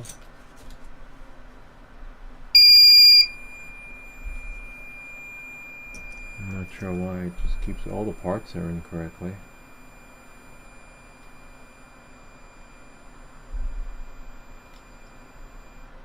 There we go. Okay. So now let's see, because of the sensitivity. Maybe a little bit up.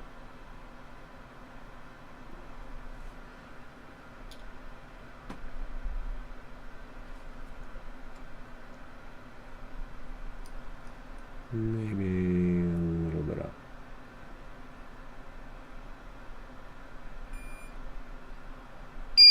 There we go. So you have to adjust the potentiometer so that it's not so sensitive, because I guess maybe more sensitive means farther away, but see? Now let's see if we turn the meter, the potentiometer, so its sensitivity. See?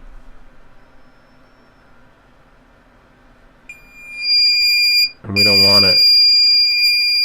You don't, whoops. You don't want it so close. So we'll lower it. So you adjust it, because you could probably attach it to a broomstick, right? And then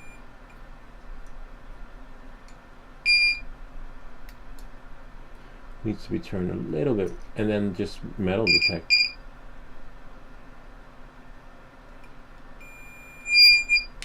There we go. Whoops.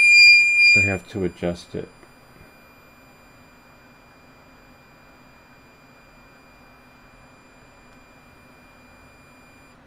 There we go.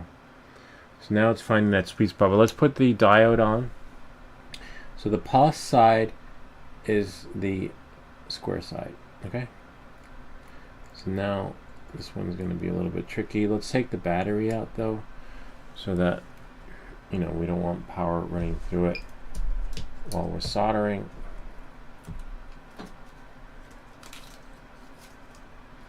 Plus side is a square. That's so weird. I swear on one of our other kits it was the other way around. Alright. Excuse me.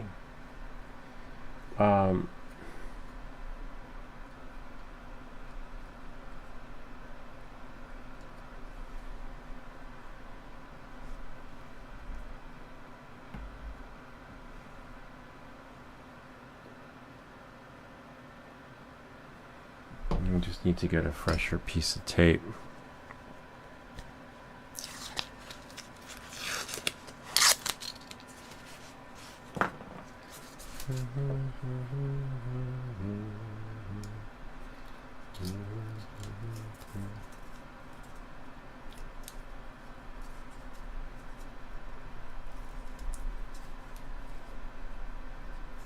Yeah, that'll work. Now, through here. So we'll just have to adjust the potentiometer after this. That's it's like finding its sweet spot, which is a little complex, but thankfully we have a screwdriver for that. Remember, it's got to get to 7 something. Move the battery out of the way. I hate to accidentally touch that and then blow it up or cause a fire. Alright, now 580. Still have a little bit to go.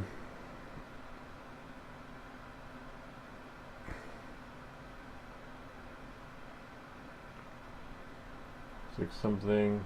Nice having you here tonight, Ken. It's just you and I. Alright. 7 something. 6. We need 750. It heats up pretty fast. This is a portable soldering iron, so you can take it with you when you crash your drone. You can do repairs on the spot. Sometimes you'll be flying, a motor will break, you need to be soldered back together. And that's where this pencil, it's called the pencil soldering iron, comes in handy. It's for working on the fly, not just FPV, anything you do. You know, that you don't want to carry that big soldering iron with you. Sweet. And then now, see, and that's the beauty of everything is flush. That's where the tape comes in handy. So now just run the tape over everything, because sometimes, you know, little pieces of metal could be left there from the soldering experience. And then now we'll move the soldering iron, solder the lead out of the way. Put this over here. And then remember the sensitivity, so that we lowered it so it wasn't so sensitive. And then now we'll put a battery in, but we'll still might have to make some more adjustments. So keep your screwdriver. I wonder if this will work. Oh yeah, nice. Doesn't have to be flathead. Phillips head actually works better. And then now, remember this is the on-off switch. It might go off with the screwdriver. So make sure you have nothing in your hands. And then now, whoops. Now it shouldn't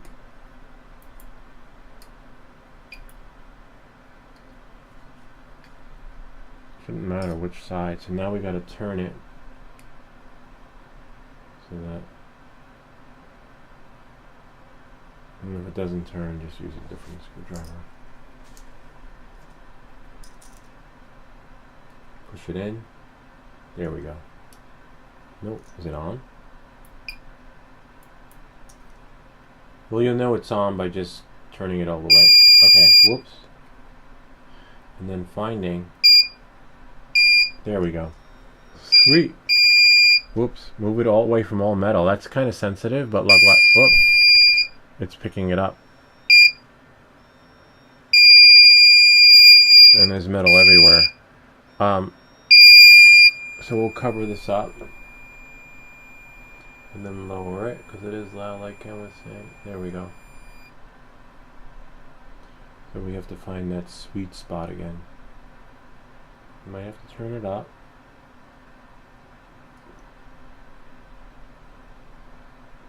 Sometimes resetting it. Okay. Turn it a little bit. Just like little tiny steps. Got it. There we go.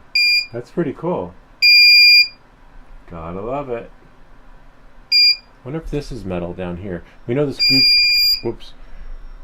We know the screwdriver. We know the screwdriver is, but let's see if these pieces are. Yeah. Well, it detects it from far away. So if you're at the beach, you can set it, the potentiometer, to the other way. But in this case, we don't want it so close. Oh, at the camera. Whoops. And then now shut it off. Turn it on. Might require a reset. Where's the metal? So hold your finger over the speaker. See, and if it starts going bonkers, and it could be because there are little shards of metal. So just do that. Run your hand over it, or run tape over it, because you don't want to. And then now, make sure you're not completing any circuits with your fingers. And then we'll go turn it down a little bit.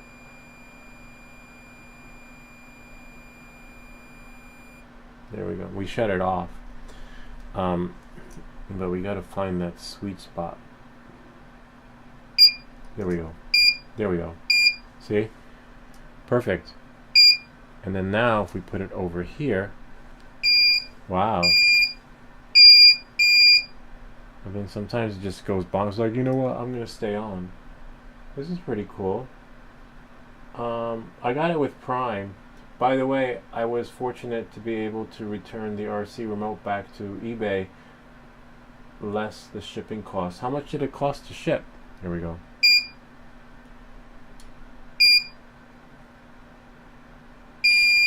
Nice, that works underneath too. So you got to make sure, like, I think if we move it closer to the camera, it'll probably cause it, see, because the camera has metal. That is really cool, so this does work.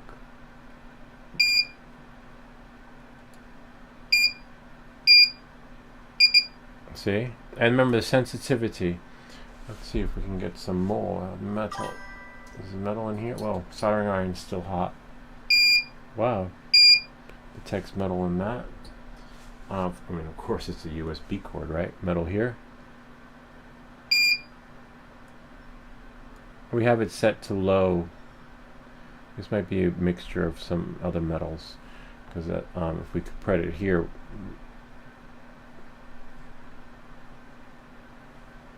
beep, turn it off. Depending on the metal, remember we have it set to low sensitivity, but the higher it is, the better, because it'll detect, I guess, everything and anything. Whereas, let's say this one will go off. See? And the cheap stuff, of course. See? But if we see? What's that? Oh, I thought I saw something. So remember, you adjust the sensitivity, but you don't want it going off, you know, depending on what you're looking for. Like this one's probably more. Nope. I'm probably not letting off. This one definitely will let off. No. Different kinds of metals. And this one will. See? Depends. So you turn this according to like what you want it to pick up, and as you can see, when it's turned all the way, it's picking up everything. This one should pick up, right? Yeah, see?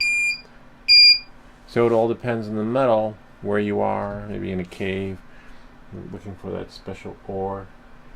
It just needs a case, because if we put it here, the battery, remember the battery's letting off the metal. And then we have, this would definitely make it go off. See? It's like what they use at the airport, the TSA. No, you can be a TSA agent. And that's it. $8. That's not bad, Ken. $8 for shipping, considering it didn't. Whoops. Wow, this one's picking up now. Oh, it's picking up some. Oh, because of all the metal here. I guess if you leave it long enough. Except, I'm probably going to get a text soon. What's going on? We're sleeping. So this is pretty cool. Kind of neat, huh? Except I don't remember where this was. This was, I think, here. Oh yeah, that one goes there. Plug out our soldering iron. And this is where we use the the blue tape, painter's tape to, this is, I think that's the one resistor that was broken, that was identifying as a, capacitor identifying as a resistor. I can't remember. We'll find out in a second. We'll plug it in and see. $8, yeah, that's amazing. I'm surprised they didn't, they made you pay for shipping, because they shipped you something that was broken, you know? Like, it wasn't your fault, but that's okay. Amazon does that sometimes too, when you're outside that window of return. But let's check out this guy right here. Definitely, we got two here. Oops. I think these are the footage from the Brooklyn Bridge. I still have 360 footage I need to edit. I know I don't like 360. The Avada 3 came out, but I hate 360 footage, a 360 video. Don't get me wrong. Apparently there's a market for it. People are swearing by it, but we still have Ken's 360 cameras. That we're gonna do. We're gonna show you guys how to stream from them. Maybe next week or the week after. But your cameras are in a safe place. Let's see this capacitor. that's identifying as something else. Well, you guys see this first. The build. It's really cool, huh? Yeah. Anyway. Let's, oh man, I gotta plug the soldering iron back in. I like to always have it ready so that when I need it, it's good to go. So I want to tin it. So I'll have to tin it. Hold on. This is the one. So this is a capacitor, but on our last live stream, it was identifying as a resistor. Why? I have no freaking clue. Let's see. And then we press it, test it. Test in progress.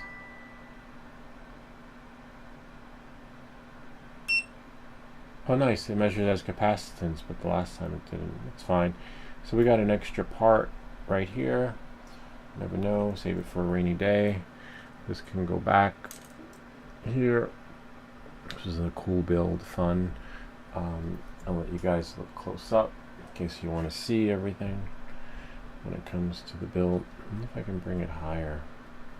It'd be cool if I had one of those microscopes. Oh wow. That is so cool.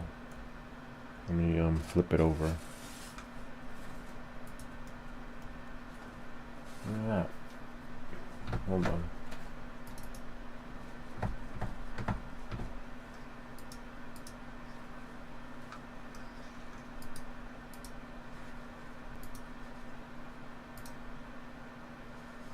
See?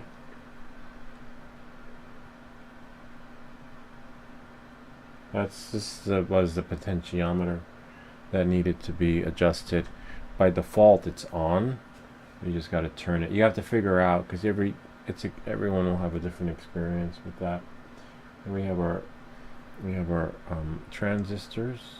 See our resistors. That's why we put these on first because it would be hard to put these on last. So that's why you would just do it according to height. First, second, third, fourth, fifth, and then 6th and 7th and 8th. Otherwise, oh, you can't see. See? The higher parts, the lower parts. It's really cool. Our power switch, which when you turn it on, the LED. Whoops. See? Wow. Everyone. So you have to reset it, it seems. Unless there's metal here. Let me see. And remember, it's close to everything. So you got to make sure that when you turn it on, yeah, so it resets after reboot, which is a little bit of a bummer, but that's fine. It's not like there's a chip in there. It's just pretty much plug and play. It's like that kind of unit. It's not,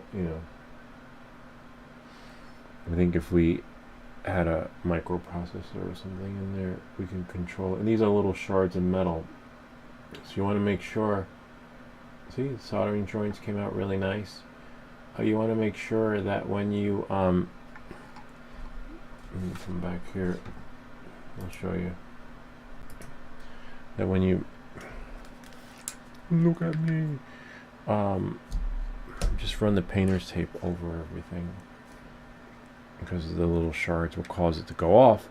And then you'd be thinking like a connections bridge, but there's no bridge connection.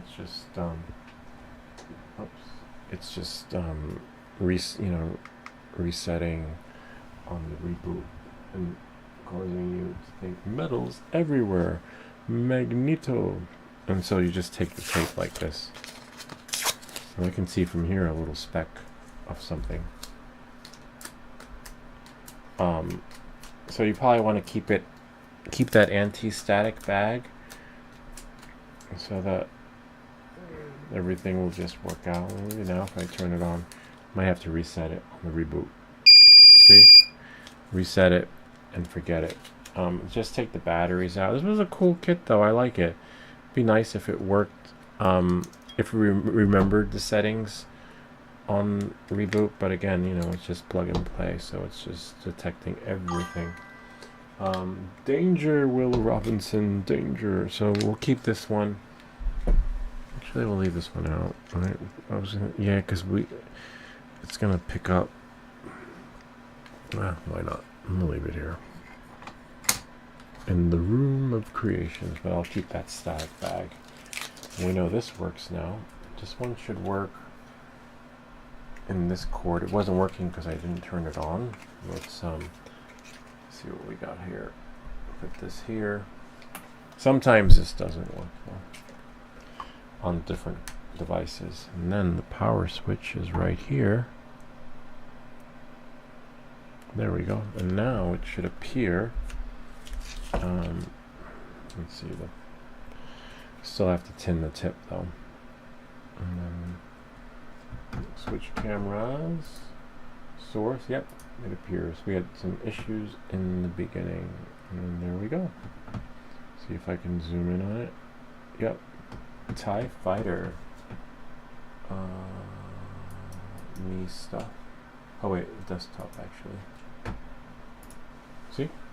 There we go. Kinda neat, huh? Wow, look at that print. Anyway. Maybe I'll jump in the simulator for a little bit. But that's it. This video's over. Congratulations. You built your first metal detector and your first project. Next week we're going to do something else. We'll see what we got in store for you. You know, no pressure. Go at your own pace. Pause the video. Come back to it. And remember, this is a $6 kit. You don't want to go opening up your TV or something else. We're like, Johnny knows how to fix it. Johnny's really good at soldering. Practice on something that actually worked after you soldered it, so that you know confidently, you know, if you see a blown out part, you can remove it. You're like, oh, I got this. I know how to do it. Moving parts is another thing. That's trickier. Maybe I'll dedicate a video to that, where we take something apart and take the parts for the parts, right? Gotta tin this tip so that, and then in the end, it's gotta work. We did that with the radio that we built back in the day. We had to change the chip and the crystal, and that's hard though. Solder mounted components, whatever it's called.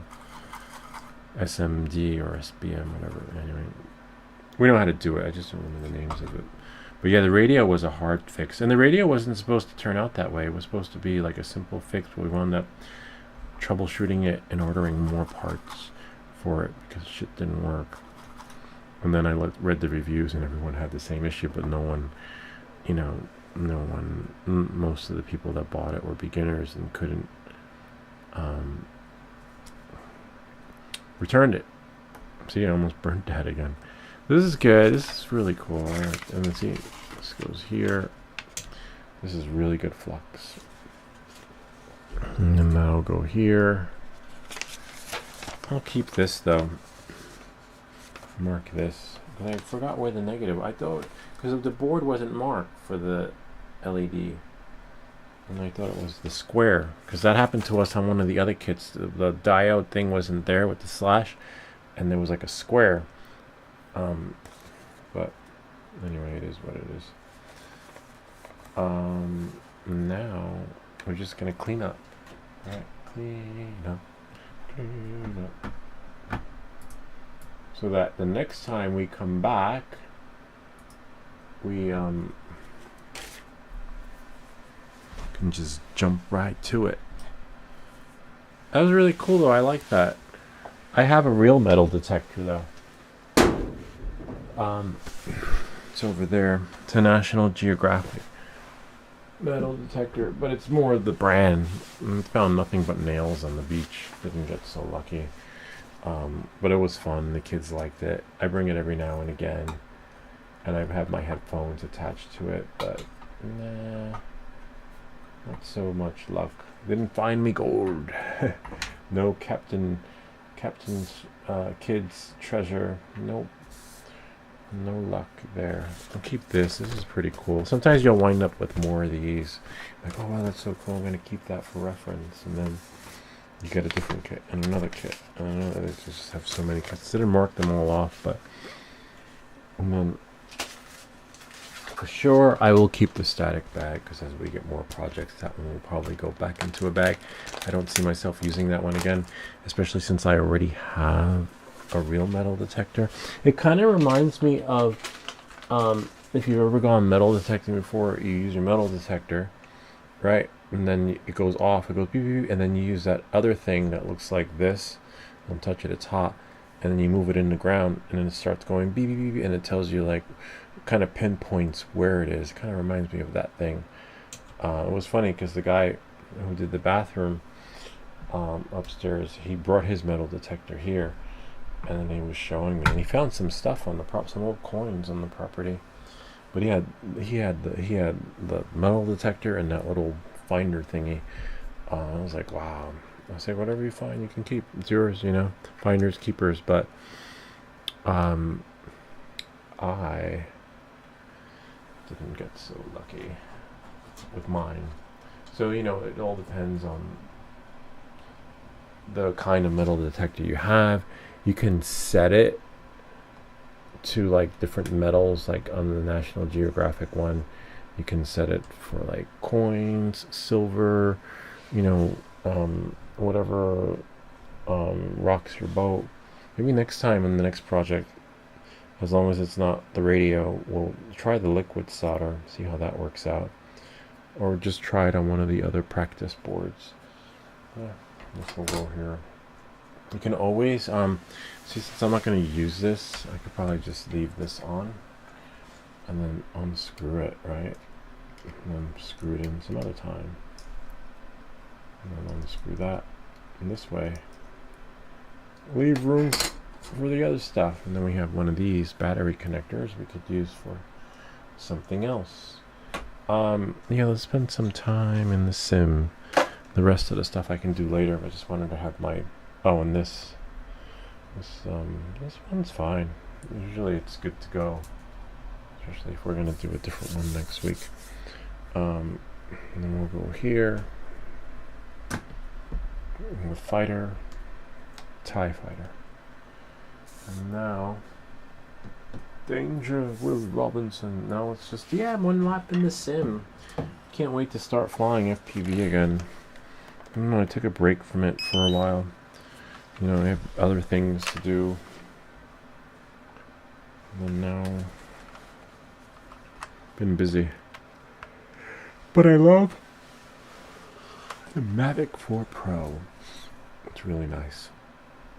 Yeah, the reason why I only fly in my neighborhood, as you guys see, I was going to meetups a lot. A lot of the meetups I went to, I would go like off-site, but I can't stream from a meetup, right?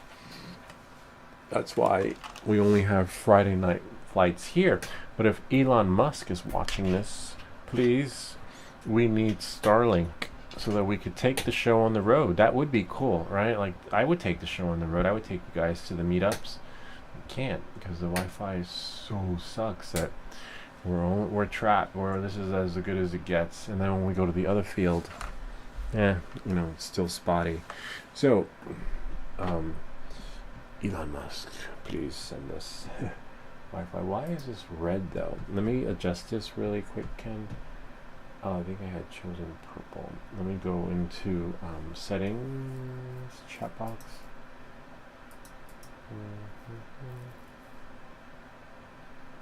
Properties. Yeah, I don't like the red. Let's choose. Let's go back to white, right? You guys will tell me if you can't see it. There we go. Should I do that color or white?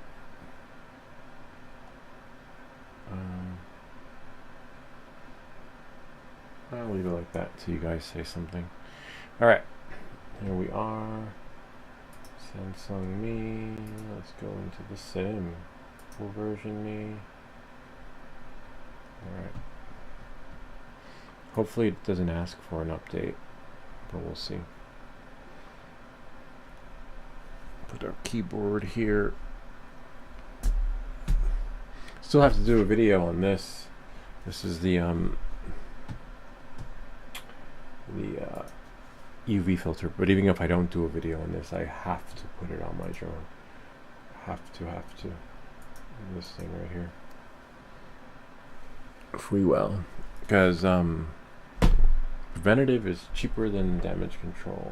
But I think I will do a video. We'll see. And so now we're just going to go into Samsung Me. Go here, close that, and then go library, home. And then we'll go into lift off. That's fine. Oh, no, that's lift off for micro drones. Just want to do regular lift off. Work on my craft.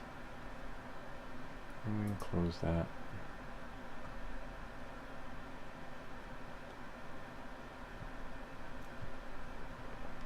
Don't need this since the show's almost over.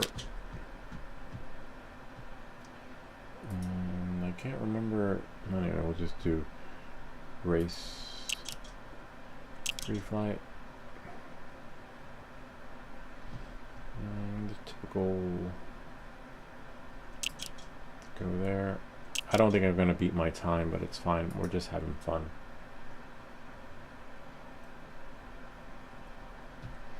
Can't remember. I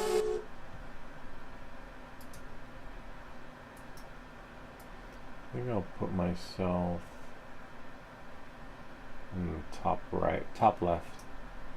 Alright, so you guys can see. Or it doesn't matter, maybe bottom.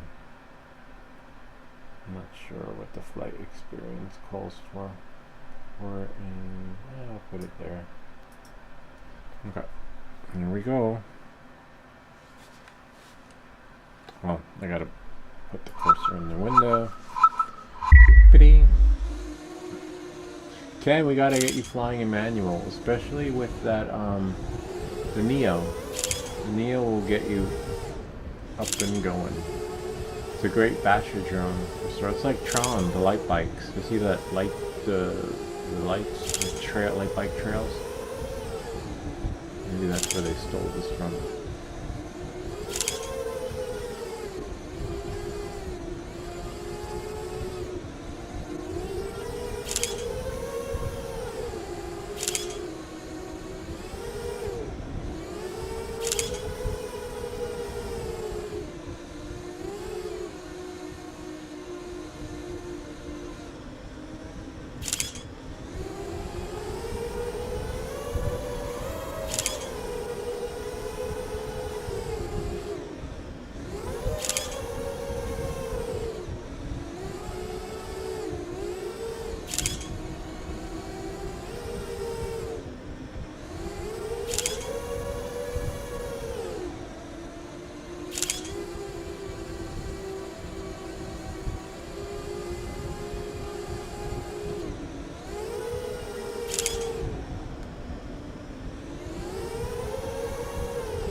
Around the building. And this 143. Lost time doing that maneuver. So I gotta pick up some time, but don't floor it too much because when you throttle too much, the drone goes out of commission. Just trying to buy some time.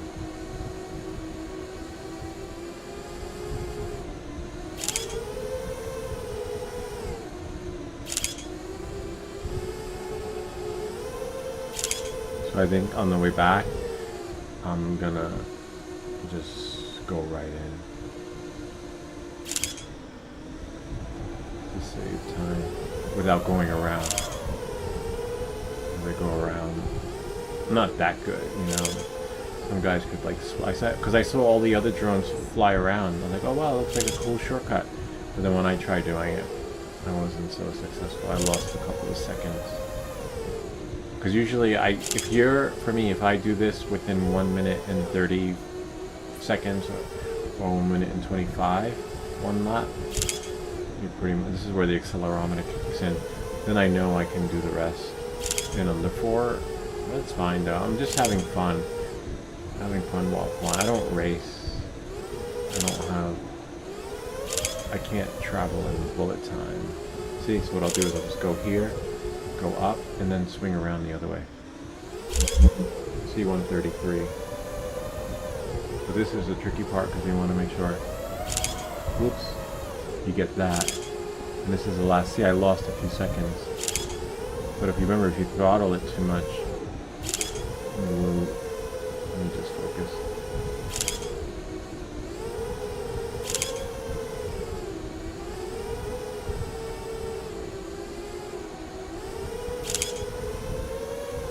Well, that's fine. I just want to do 3 and then go to bed. Because it's been a while. You gotta work your craft. You gotta fly. And even if I fly in the yard, I need that practice in here. I always get nervous flying in the yard, though. I'm always afraid of like a fly away. I'm on the corner. Like some DJI update's gonna fuck shit up. Like Mad Tech caught one of their glitches where it's like me and Mad Hatter's always catching DJI glitches. That's why they won't send us a drone. Because they want you to have that commercial experience. Like, ooh, I want that. Whereas with me, I'm like, didn't do that on TV.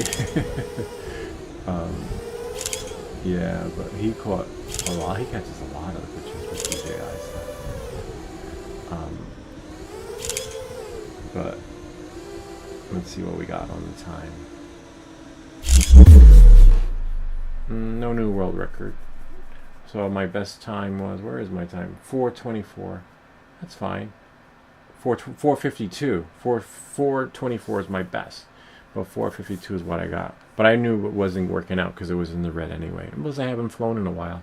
But it's good if you can just do 3 or even 1.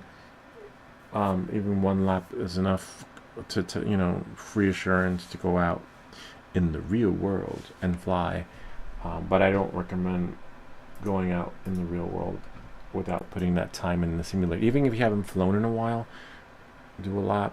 Let's say it's Sunday morning, I'm going to go out with my FPV, see how you do in the simulator, see if you still got that je ne sais quoi, that magic. If you don't have the magic, just put the hours in and fly another day.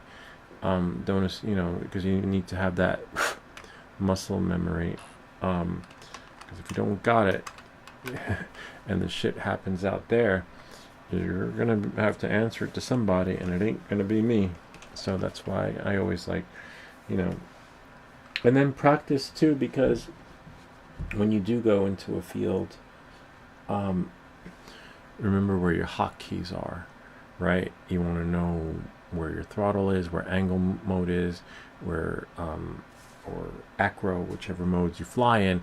Like, I'd hate to have you accidentally put it into acro when you wanted the drone to fall from the sky because you have an oh shit moment, or you wanted it to go into angle mode or acro, but instead you shut it off. So come familiar with your hotkeys, and then you'll be fine.